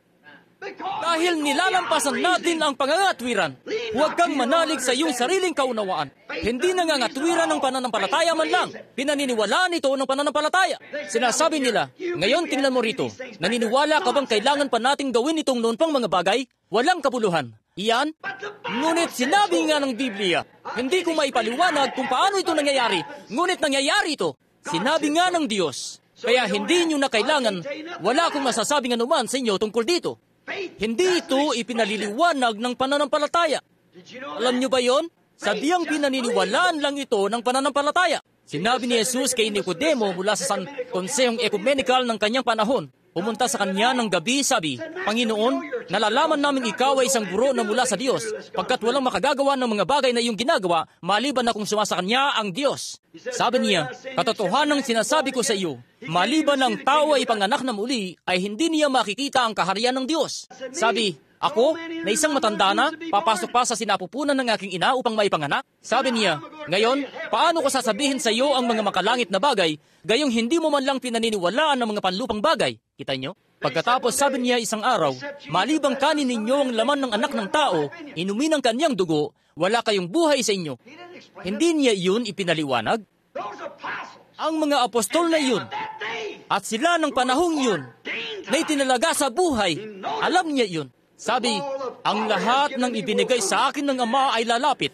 Ang kailangan mo lang gawin ay ipakilala lang ang aking tinig. Nakikilala nila ito, sapagkat nakikilala ng aking tupa ang aking tinig. At ang tinig ay isang salitang naipangusap. Sinasampalatayanan pa rin nila ito ganun paman. Hindi nila kailangang patunayan sa pamamagitan ng siyensya ng anuman o magtanong sa kanino mang Saduseo o Fariseo o ano pa mang ibang bagay patungkol rito. Sinabi ko ito, sinasampalatayanan nila ito sapagkat dinirinig ng aking tupa ang aking tinig. Ito ang tinig ng Diyos sa anyong sulat. Dahil ito ang buong kapahayagan ni Yesus Kristo, ang luma at bagong tipan na pinagsama pareho. Amen. Hayan na. Bakit? Sasabihin niyo, mabubuting tao ang mga ito. Ano ang nagpapaging sa kanila? Dahil isang bagay, ang kanilang taliang haligi ay sa isang iglesia. Dito, naalala ba ninyo noong sa nakaraang linggo, isang linggo na ang nakaraan, ilan ang nandito at narinig ang sermon tungkol sa ang mga pinahiran sa mga huling araw? Sa palagay ko'y lahat kayo, kita nyo, mga pinahiran sila. Pinahiran ang mga espiritu nila dito sa ikalawang kalagayang pantao. Ngayon, sinasabi ng unang babae na yan, hindi, wala siyang pakialam maging ano paman ang sinasabi ng iglesia, maging ano paman ang sinabi ng iba. Siya ay napakagaling. Nakapagkolehiyo siya. Kaya niyang itago yun sa kanyang asawa at inaakalang magaling siya sa paggawa niyon. Doon namang isang babae ay hubad, bulag at hindi ito nalalaman. Oh, nakakaawa. Pero iyan ang larawan na ipinipinta sa atin ng Biblia. Ngayon, nagsisimba siya, ang babaeng yun, magiging mas maigi pa marahil, yung babaeng yun ay magiging namumuhay siya ng mabuti, malinis na pamumuhay. Wala namang minamasama diyan. Ang Diyos ang magiging tagahatol nito. Hindi ko alam. Hindi ako ang tagahatol. Ako lang ang mananagot sa kung ano ang ipinapakita niya sa akin. Iyon ang sinabi ng mga apostol. Sinasalita nga namin kung ano ang aming nalalaman, kung ano ang aming narinig, kung ano ang aming nakita. Yun lang ang pananagutan ko. Yun lang ang pananagutan ninyo. Ngunit ngayon nakita nyo, kung titingnan ninyo ang babae rin yun, saan siya nauwi? Kita nyo, nagpalipat-lipat siya mismo. Nakarinig siya, walang duda, nabuksan niya ang radyo ng maraming beses. Nakapangusap na ang tinig ng Diyos ng maraming beses. Bueno, ngayon kita nyo, nagpunta siya dito sa kultong ito, isang grupo, lahat ng mga iglesia ay mga pagru-grupo-grupo. Lahat na, talagang tama yan. Mga samahan lang sila kung saan nagsasama-sama ang mga tao bilang pakikipagniyembro. Taanib siya sa banda rito, bueno, akmang-akma lang yun sa kanya. Ngayon, kung sasabihin mo siya kung ano ang kailangan niyang gawin, hindi siya makikinig sa iyo. Ipakita mo yun sa kanya sa Biblia, hindi niya ito pakikinggan. Ngayon, mahal kong kapatid na lalaki, kapatid na babae, 1 o 2 komento na lang bago magtapos. 15 minuto hanggang sa oras na para magpa-uwi. 15 minuto. Ngayon tingnan, may gusto akong itanong sa inyo. Bakit hindi yun makita ng babaeng yun? Bakit hindi niya makita? Sa pakikipangalo niya sa pisikal, sa kanyang asawa, wala siyang sala, wala siyang dapat aminin. Malinis siya gaya ng araw na siya isinilang, walang lalaking nakahipo sa kanya. Nangungusap ako sa pagtutulad ngayon sa babae, sa iglesia. Kasing linis siya gaya ng siya isinilang. Bueno, ganyan na ganyan ang iglesia. Gaya ng isilang siya, ngunit siya ay ipinanganak sa pagkakasala. Inanyuhan sa katampalasanan, dumating. Nakita niyo ba ang ibig kong sabihin? Ngayon, sabihin mo siyang mali para sa kanya na putulan ng kanyang buhok. Sinabi nga ng Biblia, mali para sa kanya na isuot ang mga shorts na yan. Sinabi nga ng Biblia, sasabihin niya, walang kabuluhan. Bakit? Ang pinakaultimo niya ay hindi sa banda rito sa 3 taong yan, sa kaluluwang itinalaga at nagmula sa Diyos. Kundi ang pinakaultimo niya ay nasa isang organisasyon dito na inorganisa ng isang kung sinong tao na labas rito. Kita nyo? Ngunit kung ang salita ng Diyos ay naroon sa kaluluwang yun, sinasabi nito, Amen. Nakikita ko ito. Lumilinya ito rito. Ngayon tumingin dito. Sa makatuwid, ang taong ipinanganak ng Espiritu ng Diyos. Kita nyo? Heto ang panlabas na laman. At nagsasalita ako sa halo-halong tagapakinig, mangungusap bilang inyong pastor, bilang inyong kapatid. Ito ang laman. Mahina ito. Ito'y tiyak na isang munting dalaga ang maglalakad sa lansangan. Isang binata na nasa kanyang kabataan pa lang, kung kailan siya'y 17, 18, 20 taong gulang, 25, 30, maglalakad-lakad doon. At paparating itong dalaga na kumikembot-kembot ang bawat hubog, ang katawan niya, naglalakad na may suot na pares ng sapatos na may mataas na takong. Siya mismo ay hapit na hapit mula sa harap at likod at ang bestida ay ganyan kaiksi hanggang sa itaas ng kanyang tuhod o nakasuot ng shorts. Alam niyo bang sinasabi ng Biblia na kikilos siyang ganoon? Alam niyo, sinabi ng Biblia na kikilos siya ng ganoon. Kung gaano na siya magiging napakalaswa. Nabasa niyo ba ito rito? Ang Reader's Digest sa buwang ito na ang mga kalalakihan at kababaihan sa panahong ito, mamunting mga kabataang babae na mula 20 o 25 taong gulang ay nagme-menopause na kayo ay dumadaan sa pagbabago ng buhay sa kalagitnaang gulang ng buhay ayon sa siyensya sa pagitan ng 20 at 25. Dati-rati na sa mga 30 o 35 sa panahon ko. Sa panahon ng nanay ko, hindi pa umaabot ng menopause ang isang babae hanggang sa siya'y 40 o 45 na. Ano ba ito?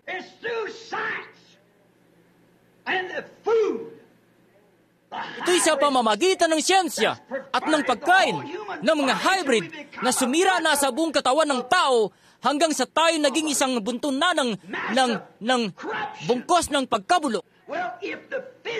Bueno, kung ang katauhang pisikal ay nabulok na, hindi ba't ang selula ng utak ay nasa katauhang pisikal na iyan? Ngayon ay masdan ang espiritu na sumusunod dito. Darating ang panahon, sa pangalan ng Panginoon, naganap na masisiraan ng katinuan ang mga tao. Sinasabi ng Biblia na ganun nga. Itilis sila at magsisisigaw. Labis na kakilakilabot na mga bagay sa imahinasyon ng kanilang isip. Ang mga radyo at mga bagay-bagay, ang ating mga programa sa telebisyon ay inilalabas ito. Magkakaroon ng mga bagay na gaya ng mga langgam na lilitaw sa lupa na magiging kasing taas ng 14 na puno. Kakaroon ng ng ibon na lilipad sa buong mundo na may 4 o 5 milyang lapad ng pakpak. At makikita sila ng mga tao. Magtititili sila at sisigaw at iiyak sa pagmamakaawa. Ngunit ito na ang mga salot. Hintayin ninyo hanggang sa may pangaral ko ang pagbubukas ng mga salot na iyon. Tingnan niyo kung ano ang ginawa ni Moises sa ilalim ng pisikal na katauhan, hindi sa espiritu. Noong sabihin niya, Moises, sinabi ng Diyos kay Moises, pumunta ka roon sa kanyang propeta, dumampot ka ng isang dakot ng alabok, ihagis mo ito sa hangin at sabihin, ganito ang sabi ng Panginoon, mangangalat ang pulga sa ibabaw ng lupa. Walang mga pulgas noon, basta na lang nagsimula silang makakita ng isang bagay na gumagapang mula sa palumpong. Tiningnan nila, may iba pa. At matapos ang ilang sandali, napakalalim na nila na hindi ka makalakad ng painot-inot sa kanila. Saan nanggaling ang mga iyon? Ang Diyos ang manlilikha. Magagawa niya anuman ang kanyang loobin. Siya ay makapangyarihan. Kaya niyang gumawa ng isang ibon na aabot, maiunat ang mga pakpak nito mula sa isang panig ng daigdig hanggang sa kabila. Sabi niya, magkaroon ng mga langaw na tatakip sa ibabaw ng buong lupa. Wala noon ni isang langaw sa lupain. Bigla-bigla na lang, isang matandang bangaw ang nag-umpisang lumipad sa paligid. Unang bagay, mayroong 8 o 10, 12. Malalaman mo na lang, hindi ka na makadaan sa gitna nila. Ang Diyos, ang manlilikha, ay tinutupad ang kanyang salita. At iniunat niya ang kanyang tungkod sa utos ng Diyos at nagsabi, magkaroon ng mga palaka at takpa ng lupa. At nagsidating ang mga palaka hanggang sa itinambak nila ang mga iyon ng bunton-bunton at umaalingasaw sa lahat ng dako, marahil 40 o 50 talampakan ng taas ng mga palaka. Naroon ang mga iyon sa paminggalan ni Faraon. Ang mga iyon ay nasa pagbaba ng kumot at mayroon ng 500 palaka sa ilalim ng naturang kumot, sa ilalim ng higaan, sa pagkain. Saan man sila pumunta ay may mga palaka, mga palaka, mga palaka. Saan nanggaling ang mga iyon? Ang Diyos, ang manlilikha, ay makapangyarihan. Kung ano ang sinasabi niya, gagawin niya. At sinabi niya na magkakaroon ng mga tanawing kakilakilabot sa ibabaw ng lupa. Mga balang na may mga buhok na gaya ng sa babae. Mahabang buhok upang pahirapan ang mga babaeng nagpuputol ng kanilang mga buhok. Mga ngipin na gaya ng leon, mga tibo sa kanilang mga buntot na gaya ng mga lakdan. Pahihirapan nila ang mga tao ng maraming buwan. Hintayin nyo lang hanggang sa makarating na tayo sa pagbubukas ng mga salot na iyan at mga tatak at yang pitugkulog. Masdan ninyo kung ano ang magaganap. Oh, kapatid, mabuti pang pumunta ka na sa Gosen habang may panahon pa para pumunta sa Gosen. Ni huwag mong pansinin ang nasa panlabas na ito. Tumingin dito, heto ang isang munting dalaga na ikinekembot-kembot ang kanyang sarili doon sa kalye. Heto naman ang isang kabataang lalaki na napapansin ito ng kanyang mga mata. Isa siyang miyembro ng iglesia, isa siyang Pentecostal, siya ay kung anuman siya. Ngunit ang unang bagay, alam nyo, walang posteng kinakapitan sa loob doon. Sasabihin ng babae, hello, kulot ang buhok niya at binatang medyo may magandang mukha at tuwid na balikat na nagsisikap marahil na mamuhay ng matuwid. Nagsimulang lumakad papalapit ng babae sa kanya na isa pangang mangangaral. Malalaman mo na lang, ano ito? Itong nasa labas rito, ang pagnanasa ng laman at ang espiritong naririto sa loob, kahit na pinahiran, nagsasabing, huwag mong gawin ito, huwag mong gawin ito. Ngunit ano ang gagawin nito? Magpapatuloy itong lumapit, kakapit doon, tapos hayun na. Malalaman mo na lang, nagsisikap na siyang mailabas ang babaeng yun.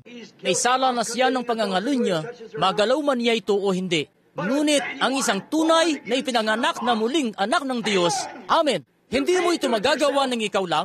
Lubhang imposible para sa isang lalaki na lalaking lalaki na lalapit sa harapan ng isang babae na katulad niyon nang wala lang. Ngunit kapag may isang bagay sa loob, iyang munting bagay na ipinanganak na muli dito, bagamat maaaring ang lalaking iyon ay sumigaw man, nagsalita sa iba't ibang wika, lumundag, sumayaw, lahat na ng iba pa, pinahiran ng espiritu, ginawa na ang lahat ng mga tanda at kababalaghan na sinabi doon ng Diyos sa pamamagitan ng kanyang espiritu.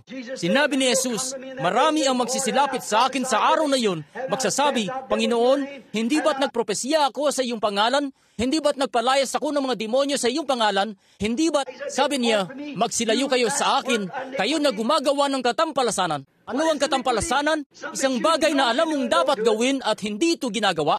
Magsilayo kayo sa akin, kayo na gumagawa ng katampalasanan. Hindi ko kayo nangakikilala. Ngunit doon sa loob ng lalaking iyon, kung iyong munting tali ang haligi ay naroon, ang binhing iyon ng Diyos na itinalaga na bago pa man ang pagkatatag ng sanlibutan, wala akong pakialam kahit na ano pa ang mangyari, hahawakan siya nito, naroon ito upang manatili. Kaya magsusuot ang babaeng iyon ng mga shorts na iyon, ibinibilang siyang patutot, kagaya ng babaeng nasa akto mismo. Kita nyo? Hindi niya alam na ang Espiritong yun. Paano niya nalalaman sa kanyang pinaka-ultimo? Ano ang pinaka-ultimo? Ito ang huling salita. Ang pinaka-ultimo ay ang Amen. Ito ang wakas ng lahat ng pagtatalo, ang iyong pinaka-ultimo. At kung ang inyong iglesia, isang iglesyang Pentecostal na nagsasabi sa inyo na ang mahabang buhok at mga ganong bagay ay kapanatikuhan lang, meron kang reserbang gulong sa likod ng iyong ulo at iba pa, mga ganyang bagay, ang lalaking yun ay naalihan na ng diablo sapagkat sinabi ng salita ng Diyos, kahiyahiya para sa isang babae na putulan ng kanyang buhok, kanyang niwawalan ng puri ang kanyang ulo. Kung niwawalan niya ng puri ang kanyang asawang lalaki, at ang kanyang asawa ay ang iglesia, at ang iglesia ay si Kristo. She is a dishonorable religious prostitute. Isa siyang kahiyahiya na relihiyosong patutot, hubad, at hindi ito nalalaman. Hubad, hindi ba't sinasabi ng Biblia, ang lambong ng isang babae ay ang kanyang buhok? Hindi ba't ibinigay sa kanya ang buhok bilang isang pantakip? Balang araw, doon sa paghuhukom, sinikap ko nang ipainom ang gamot at hawakan ito sa mga kamay ko at idinudura ninyo ito mismo na lumulusot sa pagitan ng mga daliri ninyo. Hahatulan sila ng Diyos balang araw. Yan ay ganito ang sabi ng Panginoon. Hindi ito isang bungkos ng kahangalan o isang wala sa katinuan na matandang lalaking ganap na natatangay lang sa emosyon. Hindi ito ganoon dahil ito ay ang salita ng Panginoon. Ang isang tunay na totoong Kristiyano ay magiging kaysa ng panloob na taong yan. Ang Espiritu niya na naroon na noon pa sa pasimula na sa makatuwid ay ang salita. Kung paanong siya ang buong kapuspusan ninyong lahat, naroon na kayong kasama niya noon doon sa Kalbaryo. Una na niyang nalaman na paririto kayo. Ipinaalam lang niya kung ano ang magaganap. At kayo noon ay nasa sa kanya. Namatay kayong kasama niya. Namatay kayo sa inyong kapalaluan. Namatay kayo sa inyong mga usong kagayakan. Namatay kayo sa sanlibutan. Nang siya, namatay kayong kasama niya sa Kalbaryo. At bumangon kayong kasama niya nung muli siyang bumangon ng ikatlong araw. Dahil sa tinanggap ninyo ito, ngayon ay nakaupo na kayo sa sangkalangitan kay Kristo Jesus. Hallelujah! Ito yung panloob na tao. Ang nasa loob na umaayon sa salita, nananatiling kasama ng salita sa kabila ng lahat, hindi ninyo ito mapigilan. Natutunan ko iyan maraming taon na ang nakaraan. Ang munti kong anak noon ay nakahiga rito na nag-aagaw buhay na. Nakahimlay naman rito ang may bahay ko sa morgue na nakaimbalsamo na at nakahimlay. Tinawag nila ako roon at nag-aagaw buhay na si Sharon. Iyon ang pinakamabigat na pagsubok na nakatagpo ko sa buhay ko. Mga nasa 25 taong gulang ako noon. Lumakad ako roon at nakahimlay si Billy Paul sa bingit ng kamatayan. Lumapit si Dr. Sam, sabi, Bill, sa palagay ko hindi na natin maisasalba pa si Billy. At ako, sabi niya, talagang masama na ang lagay niya. Sabi, Bill, talagang nalulungkot ako para sa iyo. Niyakap niya ako. Sabi ko, Doc, wala na akong lakas. Ilang oras tinawagan ko siya, ang anak ko, na si Sharon. Tinakbo ko siya roon. Siya, ang makita siyang sinusumpong, ayaw nitong tumigil. Naglagay sila ng karayom sa gulugod. Tinusok nila iyon. Natuklasan ng sintomas. Tubercular meningitis. Iyon lang. Inuntun ko ang daan patungo sa ospital. Inihinto ang luma kong truck doon at bumaba at nagsimulang maglakad patungo sa silid. Hetong dumarating si Sam sa pasilyo na hawak ang kanyang sombrero, umiiyak. Niyakap niya ako, sabi, halika doon, Bill. Sabi ko, anong nangyari? Sabi, hindi mo siya maaaring makita? Sabi, naghihingalo na siya, Bill. At sabi ko, hindi, Sam. Hindi ang anak ko. Sabi, oo. Sabi, huwag ka nalang humiling para sa kanya, Bill. Mabuhay man siya, sabi, mahihirapan siya. Sabi, siya'y mananatili ng nakabaluktot at mahihirapan siya sa buong buhay niya. Sabi, mayroon siyang meningitis. Sabi, huwag kang lumapit sa kanya. Iyong mapapatay mo lang si Billy pag ginawa mo yun. Sabi ko, Sam, kailangan ko siyang makita. Sabi, hindi mo iyan maaaring gawin, Bill. Ako, hindi kita papayagan. Ngayon, alam mo kung gaano ko iniisip ang kapakanan mo at kaibigan kita at lahat na. Sabi, kung gaano ko iniisip ang kapakanan mo, sabi, at kung gaanong pinaniniwalaan kita, Bill. Sabi niya, pero huwag mong lapitan ang sanggol na iyon. Sabi, kung gagawin mo yun, meron siyang meningitis. Kita niyo? Sabi, mamamatay na siya sa ilang sandali at sabi, maaari mo nang ililibing natin siya. Sabi, Bill, talagang nalulungkot ako para sa iyo. At tumawag siya, sinabihan, tumawag ng isang nurse para ikuha ko ng isang kung anong uri ng gamot. Sabi, hindi ko alam kung paano pa nakakatayo ang taong yun. Saglit akong tumayo doon, dinala niya sa loob ang gamot, naupo ako sa pasilyo. Sabi niya, maupo ka. At dinala yun ng nurse, sabi, inumin mo ito, kapatid na Branham.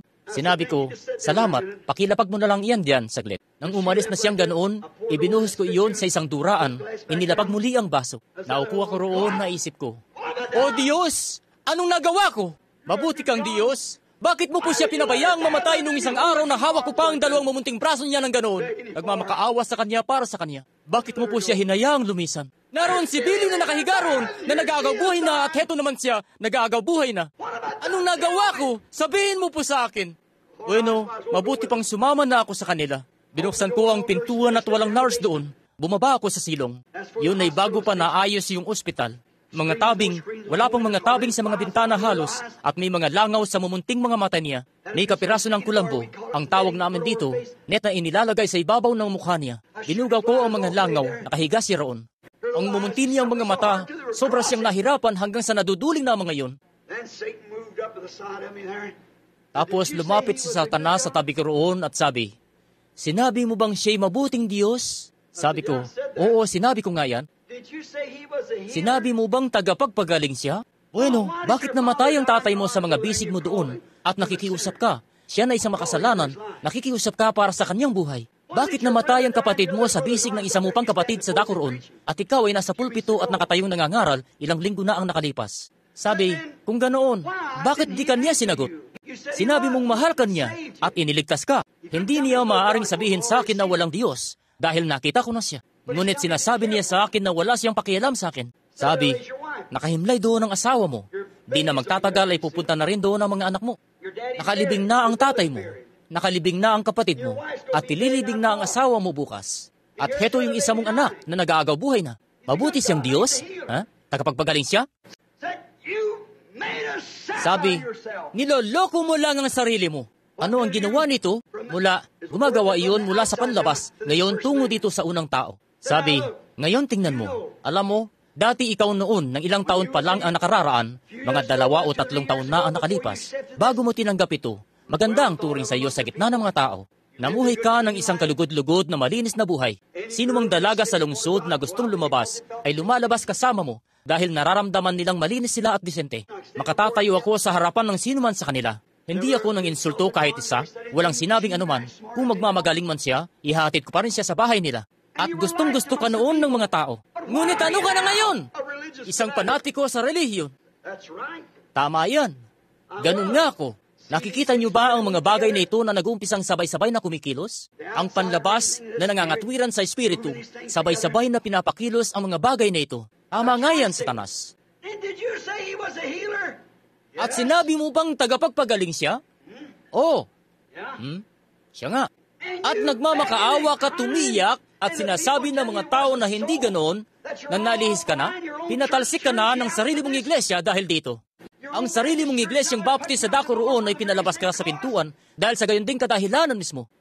Oo, nakalibing na ang tatay mo, nakalibing na ang kapatid mo, ang asawa mo ay nakahimlay roon na ililibing na, heto ang anak mo, mga 15 minuto na lang at mawawala na siya. At tagapagpagaling siya. Sarili mong laman at dugo, isang salita mula sa kanya ay magliligtas na sa buhay ng sanggol. Tagapagpagaling siya, sabi mo. Sinikap sabihin sa iyo ng mga tao. Sinabi ng mga ngaral sa iyo na ganap na naguguluhan ka. Lubha ka ng nasisiraan ng bait. Ikaw ay naging panatiko na sa relihiyon. At sinabi mong mahal ka niya. Mahal ka nga kaya niya. At gaano kang nakiusap para sa iyong ama. Gaanong gabi-gabi ay nag-aayuno ka. At nang ikaw, sa araw, kapag kailangan mong manalangin, upang umakyat sa isang poste para makapagtrabaho. Nang hinayaan niyang mamatay siya sa bisig mo na isang makasalanan, kung paano nga asawa mo, napakabuti niyang babae at kung gaano mo siya minahal. Ang nanay ni Billy, marami sa inyo ang nakakaalala kay Hope, napakabuti niyang babae. Lubos kang naging masaya noon sa maliit niyong tahanan sa dako roon na may humigit kumulang 7 o 8 dolyar na halaga ng mga kasangkapan. Kung anong mga kasangkapang meron kayo, ngunit ganun pa man, minahal mo siya at ikaw at minahal ninyo ang isa't isa. At nagpupunta ka't nananalangin para sa iba at sa kung anong emosyong gawa-gawa lang ng isipan, bumangon sila at naglakad na at nagsabing maayos na sila. Ngunit ngayon ang sarili mong asawa at hayun siya, patay na. 2 araw na ngayon na nakahimlay sa punerarya doon sa Scott and Combs. Tagapagpagaling ba siya, ha? At ang maliit mong anak na lalaki ay nasa bingit na ng kamatayan. Si Billy Paul na 18 buwang gulang. Ang maliit mong anak na babae sa gulang na 8 buwan ay nakahiga rito na naghihingalo dahil sa meningitis. At sadyang nanalangin ka at ibinaba ng Diyos ang tabing, sabi, tumahimik ka, hindi naririnig, ayaw kang dinggin man lang. Tinalikuran ka niya. Mabuti ba siyang Diyos, ha? Mahal ka niya? At lahat ng babaeng nakasama mo, lahat ng lalaking nakasama mo, ang mismong matatalik mong mga kaibigan ay lumayo na sa iyo bilang isang panatiko sa relihiyon. Lahat ng sinasabi niya sa akin noon ay katotohanan. Lahat ng sinasabi niya ay sadyang tumatama. Kita nyo, dito, halos handa na akong sabihin noon, kung ganoon, ako, kung sa ganyan niya kailangan gumawa, kung ganoon, hindi ko na siya paglilingkuran. Sa pagkasabi ko ng ganoon, may isang bagay na nanggaling sa kung saan pa, doon sa kaloob-looban. Sabi, sino ka ba unang-una? Ang Panginoon ang nagbigay at ang Panginoon ang nag-alis. Kita nyo, iyan yung taong panloob, hindi man lang nangangatwiran. Nagbalik tanaw ako at naisip ko, paano ba ako napunta sa lupa? Nagmula ako sa isang pulutong ng mga lasenggo. Paano ba ako napunta dito? Sino ba ang nagbigay ng buhay sa akin? Sino ba ang nagbigay ng asawang yun sa akin? Sino ba ang nagbigay ng anak na yun sa akin? Saan ba nagmula ang asawa ko? Saan ba nagmula ang buhay ko? Sabi ko, bagamat ako'y patayin niya, gayon may magtitiwala pa rin ako sa kanya. Sabi ko, lumayo ka sa akin, Satanas. Ipinatong ko ang aking kamay sa sanggol na iyon. Sabi ko, Sharon, mahal ko, ihihimlay na kita sa mga bisig ng iyong nanay sa ilang sandali. Kapag kukunin ka na ng mga anghel ng Diyos, ngunit isang araw, makikita kang muli ni tatay. Hindi ko alam kung paano mangyayari yon, mahal ko. Hindi ko masasabi sa iyo kung paano. Gayong tumalikod siya sa akin, hindi man lang makinig para sa iyo. Hinayaan niyang mamatay ang asawa ko, at ako na hawak-hawak siya noon sa mga kamay, iniyakan ko siya. At ang tatay ko sa mga bisig niya, namatay sa bisig na ito rito, nakatingala sa akin na hinahabol ang hininga, at nanalangin ako ng matindi sa abot ng makakaya ko. Paano ako muling haharap sa madla upang mangaral ng makalangit na pagpapagaling? Ano ko ipapangaral na mabuti siyang Diyos at hinayaan ang sarili kong ama na mamatay na isang makasalanan? Paano ko yun ipangangaral? Hindi ko alam kung paano. Ngunit alam kong tama siya. Hindi kailanman mabibigo ang salita ng Diyos. Mananagumpay ito maging ano paman iyon. Saka ko nalaman na may isang bagay na nasa kaloob-looban ng lahat ng mga pangangatwiran, isang bagay na nasa kaloob-looban ng lahat ng mga emosyon, lahat ng iba pa na gaya niyon. May taong panloob na nanindigan ng oras na iyon. Wala nang iba pa ang maaaring nakagawa niyon. Ang bawat katwiran, ang lahat ay maaaring maipakita, ang lahat ay magagawang patunayan na mali ito at ako'y nasa mali. Subalit ang salita ng Diyos na itinalaga na bago pa man ang pagkatatag ng sanlibutan ay umangkla doon sa kaloob-looban. Naramdaman ko ang isang munting hangin na pumasok sa gusali. Ang espiritu niya ay pumaroon na upang katagpuin ng Diyos. Kapatid na lalaki, kapatid na babae, hayaang sabihin ko sa inyo, iyon lang ang nag-iisang bagay. Huwag itong subukang pangatwiranan. Huwag piliting magkaroon ng mahabang buhok dahil sa sinabi kong gayon. Huwag piliting gawin ang mga bagay nito para lang dahil sa inyong laman. Huwag piliting gawin ito para lang tila makisama. Kundi maghintay lang sa harapan ng Panginoon hanggang sa may isang bagay na doon sa kaloob-looban. Marami sa inyo ay nag-aakalang dahil sa may mahaba kayong buhok, ibig sabihin yun, mapupunta na kayo sa langit. Hindi ganoon ang ibig sabihin yon. Marami sa kanila ang nag-aakala na dahil sa isa kang mabuting disenteng babae, ay mapupunta ka na sa, hindi ganoon ang ibig sabihin nito. Marami sa kanila ang nag-aakala na dahil sa ang mga iglesia nila at kabilang sa ganito at dito sa mga malalaking grupo at kilalang mga doktor ng dibinidad, hindi ganoon ang ibig sabihin yon. Kita nyo? Marami ang nag-aakala na dahil nagsasalita sila sa iba't ibang wika, ay taglay na nila ang Espiritu Santo. Hindi ganoon ang ibig sabihin yon. Bagamat nagsasalita nga sa iba't ibang wika ang Espiritu Santo. Subalit, hanggang yung totoong tunay na banal na Espiritu diyan sa loob ay sumang-ayon sa bawat salita. Kung ang Espiritu Santong iyan sa inyo, na nakapagpapasalita sa inyo sa iba't ibang wika, ay tumitingin doon at hindi umaayon sa iba pang salita, kung ganoon, maling Espiritu yun. Kita nyo? Kailangan itong manggaling sa loob na sa makatuwid ay ang salita mula pa sa pasimula. Sa pasimula ng paglalang ng Diyos, nung ang Diyos ay magsimulang maglalang, palitawin ka, nakita nyo? Nag-umpisa ka doon noon bilang isang binhi at gumawa hanggang sa kung saan ka na ngayon. At pagkatapos, kayo lahat ay na kay Kristo. At pagkatapos nung mamatay si Kristo, namatay siya upang tubusin kayong lahat. Bahagi kayo ng salitang ito. At paano magagawang ang Biblia lahat nito? Utos at utos, bilin at bilin. Dito'y kaunti, do'y kaunti. Ni isang tuldok o isang kudlit man ay hindi mabibigo. Papaano ngang magagawa mo bilang bahagi ng salitang iyon na di sumang-ayon sa lahat ng iba pa nito o sa anumang bahagi nito. Pagpalain kayo ng Diyos. Lampas na ako sa oras ngayon. Hindi ko sinasadyang gawin ito, ang pagtagalin kayo ng ganyan. Ipagpaumanhin ninyong pinatagal ko kayo. Hindi humihingi ng paumanhin kung ano man ang sinabi ko. Nasa dulo na tayo ng isang bagay, mga kaibigan.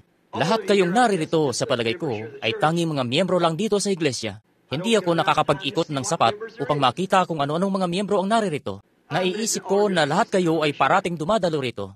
Hayaang sabihin ko sa inyo ang isang bagay na naganap. Mapagbibigyan niyo pa ba? Sabihing 6 na minuto pa. Si Reverend Ginoong O. Walker ba iyon dito na taga-Oregon na naririto noong linggo na naririto ako? May nakakaalam ba? Napakadakilang kakaibang bagay. Pagpunta ko rito, napakarami ng mga tao sa loob. Nagkaroon ako ng santambak na mga panayam. Bawat isa sa mga yun ay mahalaga. Ang anak nilang lalaki, mga anak, mga may asawa na, mga lasenggo, at iba't ibang bagay, at mga bagay na talagang mahalaga. Bawat isa sa mga iyon ay dapat na naasikaso sana. Hindi ko kayang gawin lahat yon. At ipinagkakatiwala ko kayo sa Diyos. At itinataas ang mga kamay ko para sa kanila sa panalangin. Sabi ko, "Oh Diyos, hindi ko yun kayang gawin. Magpunta sa kanila, Panginoon. Gawin, alam mo po kung paano ito gagawin. Dumadalangin ako para sa bawat isa." Tinawagan ako ni Billy at kadarating ko lang kasama si kapatid na Banks. Sabi niya, "Daddy, kung iyong..." At tingnan niyo, nakikita ko ang mga tao na nagmamanehong padaan doon minsan sa may daanan, tumitingin sa loob. At dudungaw ako doon sa labas sa kanila, sa kakakaway sa kanila ng ganyan. At sila, halos ipihit nila ang ulo nila. Hindi ko gustong gawin niyo yun. Noong isang araw, nang binibili nila yung lugar doon sa Tucson para pagtirhan ko, may lugar doon na gustong bilhin ni kapatid na Tony para sa akin ng mga 3 o 4 na beses ng halaga ng lugar na ito. Gusto pa nga niyang gumastos pa ng napakaraming $1,000 dito siya mismo. Pero ang tanging paraan na makakapasok ka doon, may isang bantay sa tarangkahan na nakatayo roon. Isang napakalaking, karagdagan ito doon. Ngunit anuman, itong mga taong nakatira doon, kailangang mayroong kang nakasulat na pahintulot sa kakatatawagin ng lalaking bantay sa tarangkahan at siguraduhin kung ayos lang para sa kanila na pumasok. Sabi ko, "Maiisip mo ba, ang mga kapatid kong lalaki at babae na nagpupunta para makita ako, na gustong kamayan ako at humihingi ng pagpapala ng Diyos para sa akin? Maiisip mo ba na patitirahin ko ang sarili ko riyan, Tony?" Sabi, "Meron kang..." Sabi ko, "Tony, ang estilo ng iglesia at lahat na, sila ay ayaw ng palalapitin ang mga tao." Sabi ko, "Para yun sa mga taong lahat na ay gustong ipagawa sa akin." Sila, sasabihin nila, "Sinabi sa akin ng Panginoon, hallelujah, mananatili ako rito mismo, luwalhati sa Diyos. Sinabi sa akin ng Panginoon na kailangan mong magdaos ng pagtitipon dito sa grupo namin." Siya nga po, luwalhati sa Diyos. Ang Diyos na nagsabi sa akin yun. Kung hindi mo yun gagawin, kapatid na Branham, ay talagang tumalikod ka na. Ako na naroong nagsisikap na mag-aral, kita nyo? Yun ang dahilan, kita nyo? Maraming mabubuting tao ang hindi na isasama, nakakalapit dahil diyan. Kagaya ng isang taong mangangaso dito sa isang bukid, sabi ng isang magbubukid, "Pumasok ka, pwede kang mangaso." At pupunta ka doon at babarilin ang isa sa mga baka niya. Isang kuneho kasi ang tumakbo sa ilalim ng baka, at basta na lang babarilin yung kuneho, kahit ano pa. Akit ka sa bakod. Sa halip na pumunta ka sa poste at umakyat kagaya ng dapat na gawin ng matinong tao, akit ka sa bakod. Pagkatapos sisirain ito ng ganoon, kita nyo? At tapos sasabihin niya, "Lalagyan ko na ng babala ang lugar na ito." Hindi ko siya masisisi kahit katiting. Kahit katiting man lang. Anong ginagawa niya? Naidadamay na niya yung matinong mga ngaso upang hindi makapasok. Ganon lagi. Ang masama ang humahadlang sa mabuti na mamayani. Lagi ng ganito. Ngayon, subalit ang mga taong iyon ay libo-libo, ang totoong mga nangangailangan at mababait na mga tao, mapagmahal na mga tao, napuspos ng biyaya ng Diyos. Ngayon, mayroon tayong mga ganito, kung paano lumilitaw ang mga taong ito ng ganyan. Ayaw natin yan, hindi. Ngunit, ang lalaking ito ay dumating. Sinabi ni Billy, "Pumunta ka na rito kaagad-agad, Daddy." Sabi, si Ginang Waldorf ay naririto na may kasamang ilang naghihingalo ng mga tao.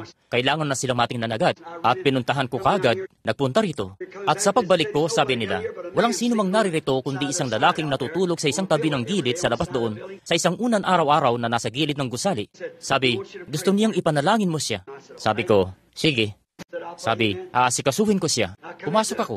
Mayroon doon sa palagay ko isang Cadillac na nandoon sa likuran, o para bang isang uri ng malaking kotse. Sumakay ako, at sabi ng lalaking iyon, "Kumusta po kayo?" Hindi niya ako kilala at pumasok ako. At si kapatid na babaeng Waldorf, kaawa-awang nilalang ay pumasok. Alam nyo na ang kaso niya, hindi ba? Kita nyo, nagka-cancer siya na namatay noon sa pila ng panalangin. Mga 1 oras bago ko siya naabutan, dumating ang doktor niya, ipinakita. Yun ay mga 18 taon na ang nakalipas. Cancer sa puso, kita nyo, at buhay siya sa araw na ito. At nakatira siya ngayon sa Arkansas at naroon siya sa Phoenix noon. At sabi niya, kapatid na Willie, ayaw kong pumunta ng ganito. Ngunit sabi, wala akong lugar na mapuntahan. Sila nga. Sinabi nilang ang babaeng ito ay mamamatay na. Oo, kapatid na Willie. Sabi, gusto ko sanang dalhan ka ng kaunting kaloob sa kamay ko, kapatid na Willie. Sabi, ngunit hindi ko yan magawa. Ngunit nagimbak ako ng ilang minatamis na blackberry. Oo, nang magtungo ako roon at nakita ang mga maliliit na bote ng minatamis na iyon na dala niya na nakalagay doon, ako, tila ba napakasagrado niyon sa akin para kainin. Kita niyo, ang talugod-lugod na munting matandang babae na yun, mga 70 taong gulang. Sabi ko, kapatid na Hattie, hindi ako makatanggi. Hindi, nakita ni Jesus yung balo na naglalagay ng 3 denaryo at kanyang hinayaan niya siya, kita niyo? Hindi, gagantimpalaan siya ng Diyos dahil doon. Oo, at kaya nga't pinagaling ng Panginoon ang naturang babae. Pinagaling lahat ng taglay niya. Inihayag sa pastor niya kung ano ang siya, ang naroon sa isip niya, kung ano dapat ang gawin niya. Yun pa. At lumabas silang lahat na sumisigaw. Pagkatapos ay dumating si Billy. Sabi niya, Daddy, wala na po yung lalaking iyon. Sabi ko, sino yung nandoon sa kotse? Sabi niya, isang lalaking nanggaling pa sa Oregon. Sabi niya may tila ba isang panaginip siya. At sinabi ko sa kanya, hindi kita paaasahin. May 300 pa rito sa loob na naghihintay ngayon. At sinabihan ko naman siya, isulat mo na lang yung panaginip. Sabi, mayroon nga akong isang bunton na mga iyon dito na ganyan kataas pa nga at isasama ko na lang iyon dito. Sabi ko, papasukin mo siya. Bigyan siya ng 5 minuto. Bueno, pagpasok ng tao, 5 minuto. Sabi niya, ako si Reverend Walker. Sa palagay ko ang pangalan niya, taga-Oregon. Sa palagay ko ay iba siyang denominasyon. Hindi ko alam, Presbyterian, kung anong Presbyterian. Sabi niya, nakaharap na kita, mga 20 taon na ang nakalipas. Naparoon ako sa Grants Pass, kung saan ka, hindi pala Grants Pass, ngunit nakalimutan ko na ang pangalan ng lugar doon. Sabi, buong lalawigan, pangunahing balita iyon sa mga dyaryo tuwing umaga. Sabi, alam ng lahat ang tungkol doon. Sabi, na hindi nga ako makapasok sa gusali kung saan ka naroon, ngunit nakita kitang pumanhik. At isang araw, sa daan noon, lumapit ako, sabi, 4 o 5 lalaki ang nakapaligid sa iyo, at kinamayan kita. At ikaw, sinabi ko sa iyo na ako si kapatid na Walker, at sinabi mo sa akin kung sino ka. Sabi, nag-usap tayo sandali at pagkatapos pinapatuloy ka na ng 3 o 4 na malalaking lalaking kasama mo. Sabi niya, hindi mo ako kritiko at hindi naman ako pumapanig sa iyo. Sabi niya, sadyang hindi ko lang naunawaan. Sabi niya, nagpatuloy ito ng ganoon sa loob ng ilang taon at pagkalipas ng panahon, sabi, ako, isang lalaki ang nagsabi sa akin na pumunta at makinig sa ilang tape, mga 3 taon na ang nakakaraan. At sabi, ipinarinig ng naturang lalaki yung mga tape. At nung gawin nga niya, sabi niya, narinig ko siyang magsalita at sabi, ang lalaking iyon ay naniniwalang ikaw ay isang propeta. Sinabi ko doon sa lalaki, hindi ko alam ang mga bagay na yan. Maaari. Hindi ko lang alam. Kaya sabi, tapos isa pang lalaki ang lumipat sa bayan namin na nagdaos ng isang pagtitipon at nakilala ko siya. At sabi niya, ako ang propeta ng Diyos para sa panahon ito. Sabi niya, ilan na ba kayong mga ganyan nga ba?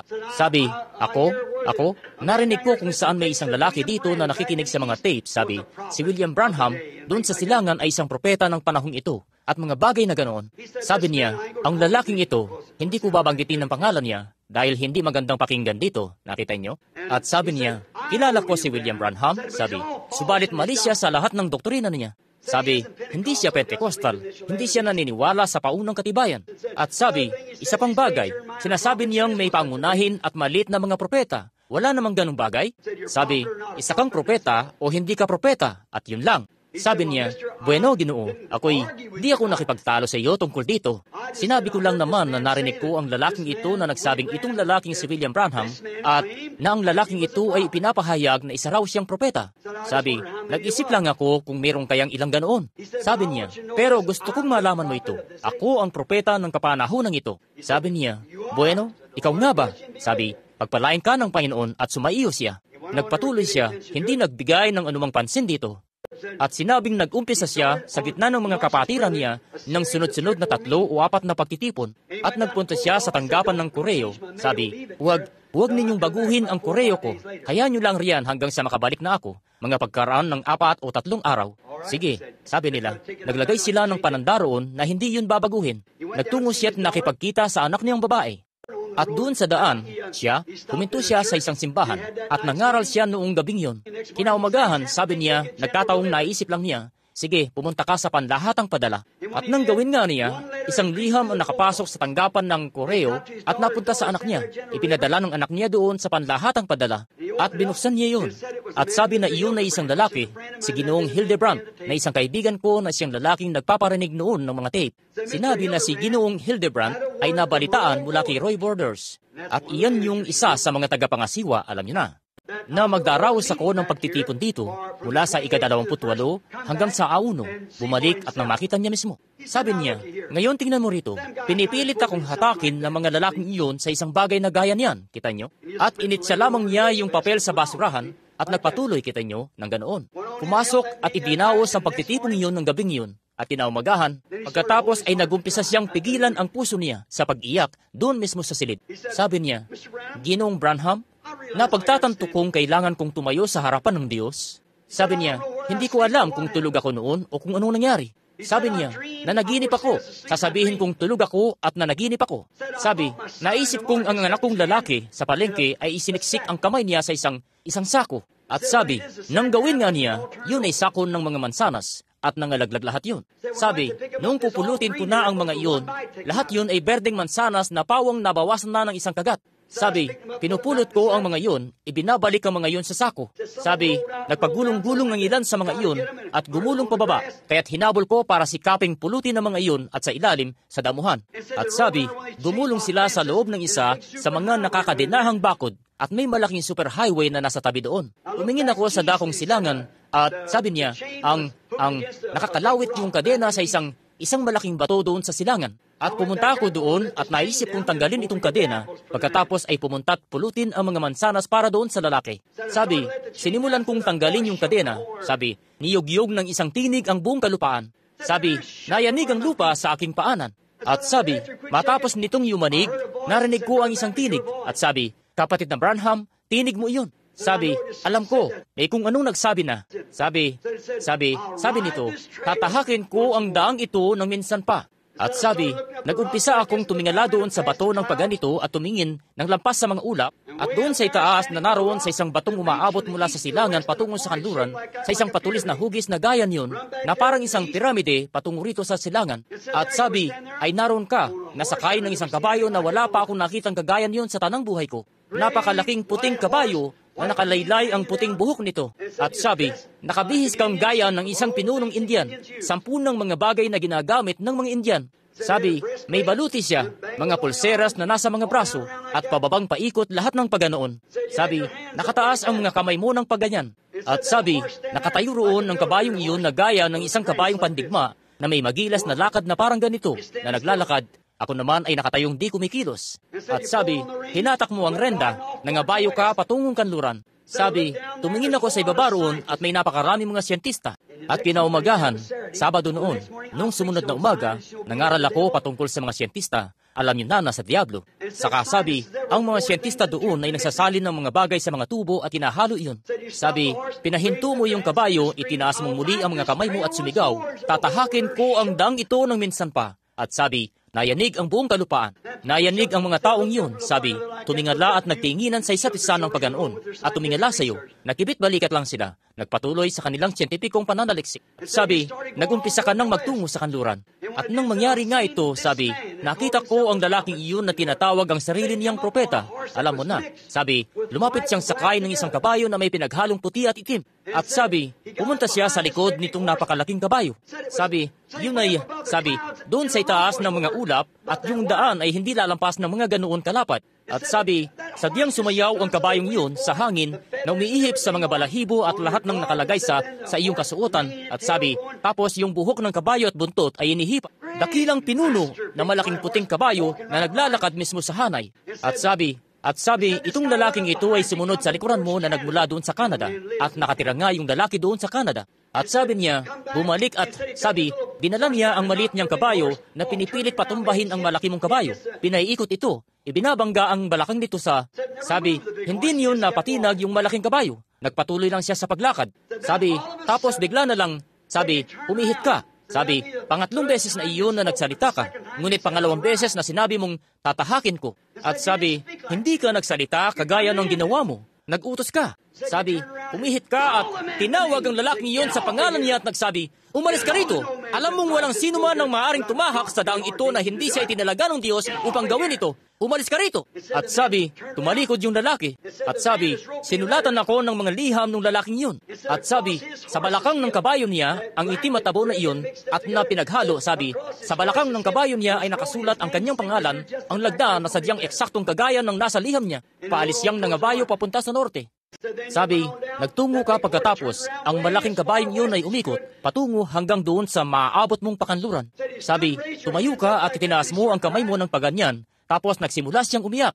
Sabi, kapatid na Branham, ang makita ang kabayong iyon na nakatayo roon, ang lahat ng mga boneteng pandigma na iyon at lahat ng gayan iyon, at sabi, ang naturang baluti na iyon at ang lahat ay kumikinang. Sabi, itinaas mo ang mga kamay mo sandali. At sabi, tumingin kang muli pababa. Dinampot ang renda, sabi, tatahakin ko ang dang ito ng minsan pa. Sabi, nayanig ang buong lupa ng kabi-kabilaan ng ganyan. At sabi, wala nang buhay pang natitira sa akin. Natumba na lang ako sa may gilid ng batong yun, saka ako nagising. Sabi, ano kaya ang ibig sabihin yun, Ginoo? Sabi ko, hindi ko alam. Kinaumagahan, si Junior Jackson na nanaginip tungkol sa piramide na alam nyo na noong magtungo ko sa kanluran. Naalala nyo ba iyon? Tinawagan niya ako 1 buwan o 2 bago iyon. May panaginip siyang nag-aalab. Kailangan niyang sabihin sa akin. At sabi ko, Billy, mayroong mga 20 ang nandoon. Sabi niya, si Junior Jackson doon. Nagsabing kailangan niya raw sabihin sa iyo ang panaginip na iyon. Sabi ko, papasukin mo siya, mga 5 minuto lang. Sinama niya ang kanyang asawa sa loob at sabi niya upang maging saksi. Sabi niya, nanaginip ako, kapatid na Branham. Ako at ang may bahay ko ay nasa labas na nagbibiyahe. At sabi, tumingin ako sa dakong silangan at nakita ko tila ba isang gatuldok na bagay na kagaya ng isa sa mga flying saucer. Kita nyo? Hindi alam ng mundo kung ano yun. Alam nyo? Alam nyong nangyayari na ito. Alam natin kung ano ito. Kita nyo? Alam natin ito'y mga nag-iimbestigang mga anghel ng paghatol. Nakita nyo? At kung paano sa Pentagon at lahat na, tungkol sa kung paano ito bumababa ng mabilis at ang intelihensya, kung paano nagagawa nila na umalis sa isang iglap at mawala, makalayo agad sa anumang bagay na meron sila. Kita nyo? Hindi nila napagtatanto kung ano ito. Kita nyo? Kaya ang isipin nila kung ano ang gusto nila. Tinatawag nila itong mga flying saucer o anuman. Hindi naman nila alam. Kita nyo? Sabi, at nakita ko iyon na paparating at pinanood ko yun. At yun ay isang lalaki iyon na nakasakay sa isang kabayo. At sabi, paparating siyang singbilis ng kidlat.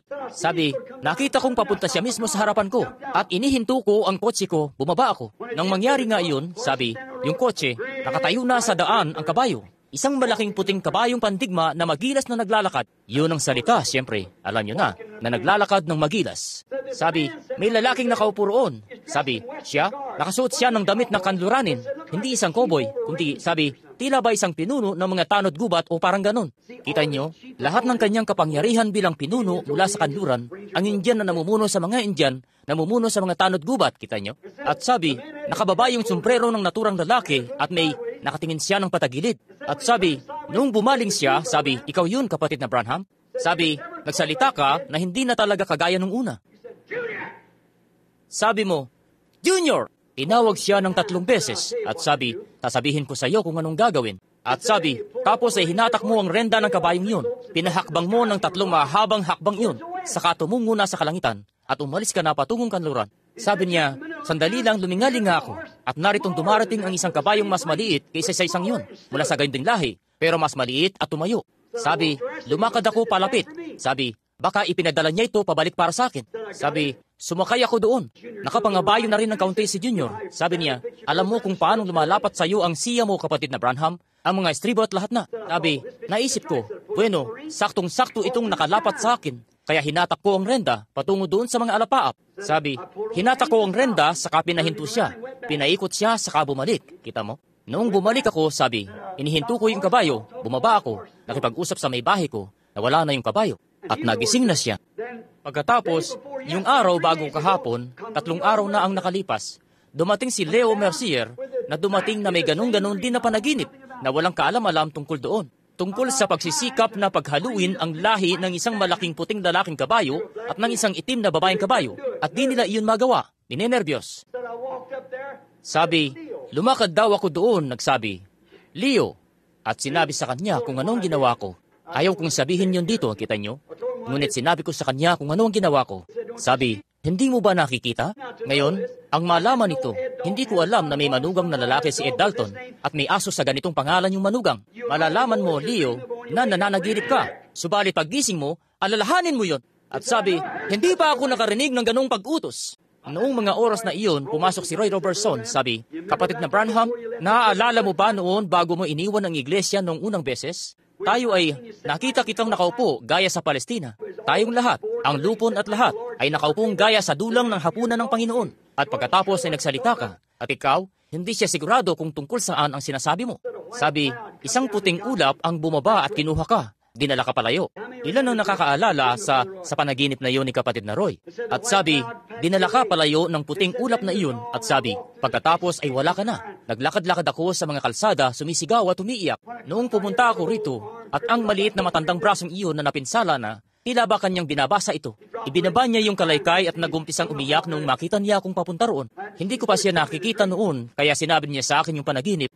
At sabi niya, at nagkakalaykay siya noon. Sabi ko, at umalis ka. Sabi, naglakad-lakad ako sa kalsada kung saan-saan, na nagsisikap na hanapin ka. Hindi kita matagpuan kahit saan. Sumisigaw ako, "Oh, kapatid na Branham, huwag kang umalis." Sabi, dumating ang isang puting ulap at kinuha ka, at dinala ka palayo sa amin patungo sa kanluran. Yun ay bago pa ang piramide at anuman. Sabi, dinala ka papunta sa kanluran, at umiyak ako, at naglakad-lakad ako sa mga kalsada. Sabi, matapos ang ilang saglit ay nagpunta ako at naupo sa mesa. Nagkataong napatingin ako doon sa uluhan ng mesa. Sabi, ganito lang kitang nakikita, na kasing puti ng niebe. Sabi, nakatayo ka roon. At sabi, nagsalita kang may kapangyarihan. Walang kaduda-duda rito. Sabi, naunawaan ng bawat tao ng eksakto kung ano sinabi mo. Oh, kapatid kong lalaki, kapatid na babae. Ngayon, alam ng bawat isa sa inyo. Alam ko ang ibig sabihin yun. Kita nyo? Magbantay lang. Manatili kayong malapit kay Kristo.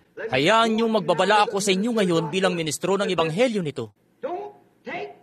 Huwag kayong tatanggap ng anumang kahangalan.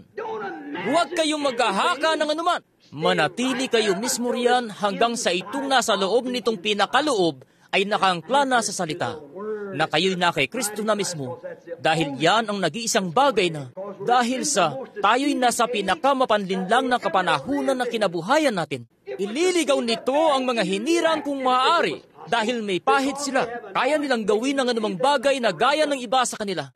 Linisin niyo ang inyong mga buhay, bayaran ang inyong mga pagkakautang. Huwag kayong magkautang ng ano paman sa kaninuman, ang sabi ni Jesus. Ngayon, ibig kong sabihin, gaya ng renta nyo sa bahay at mga ganong bagay, dapat nyong gawin yun. Tanggalin nyo ang lahat ng mga ganong bagay ninyo sa inyong mga kamay. Itama ang lahat ng bagay. Maghanda na. Maghanda na.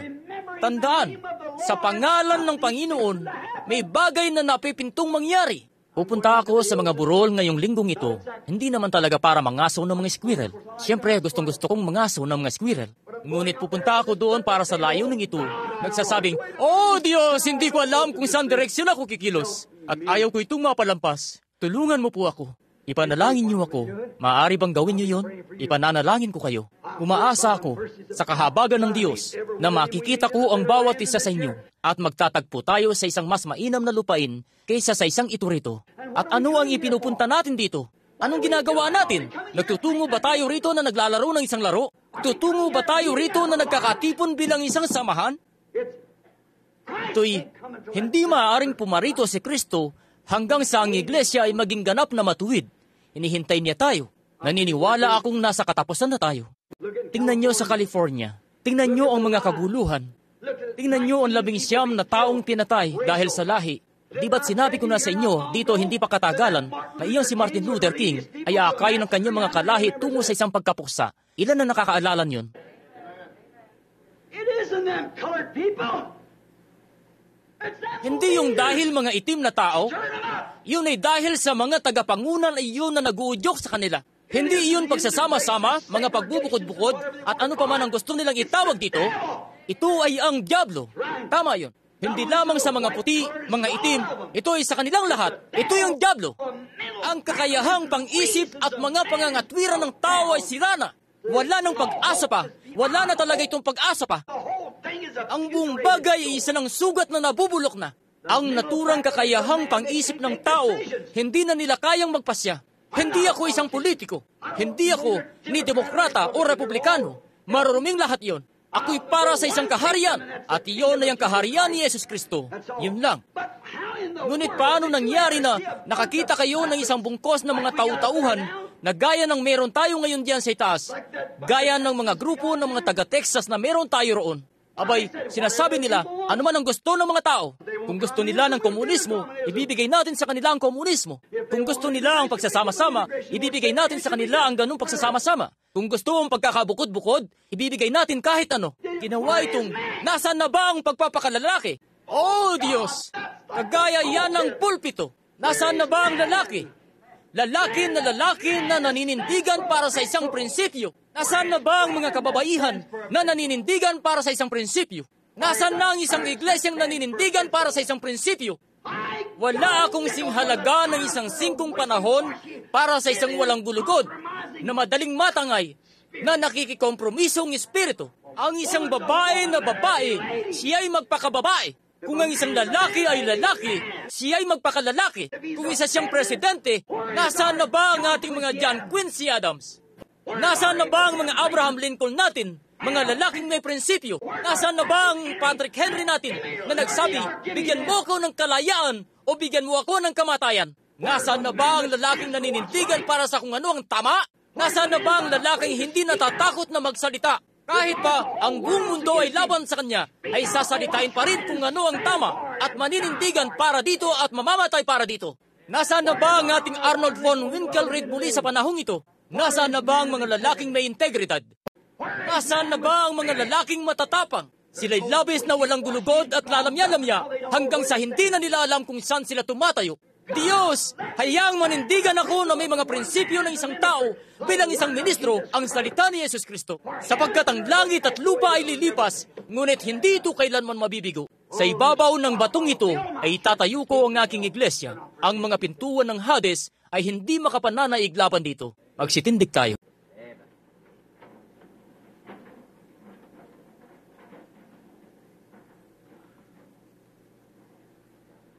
Blessed be a tie that binds our hearts in Christian love, the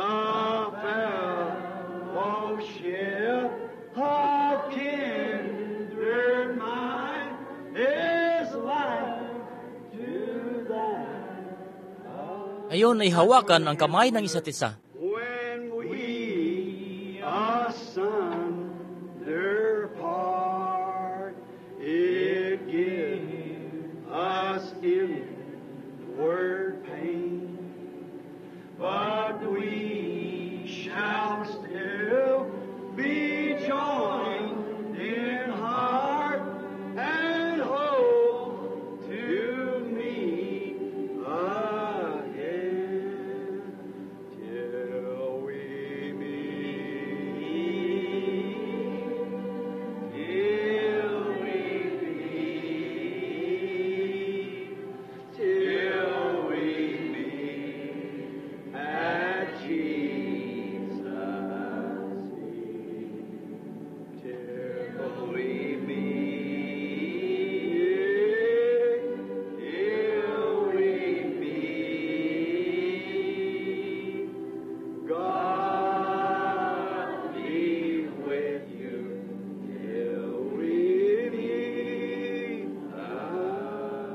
Iukod natin ang ating mga ulo ngayon sa pagpapauwi sa atin ni kapatid na Neville sa isang pananalita ng panalangin.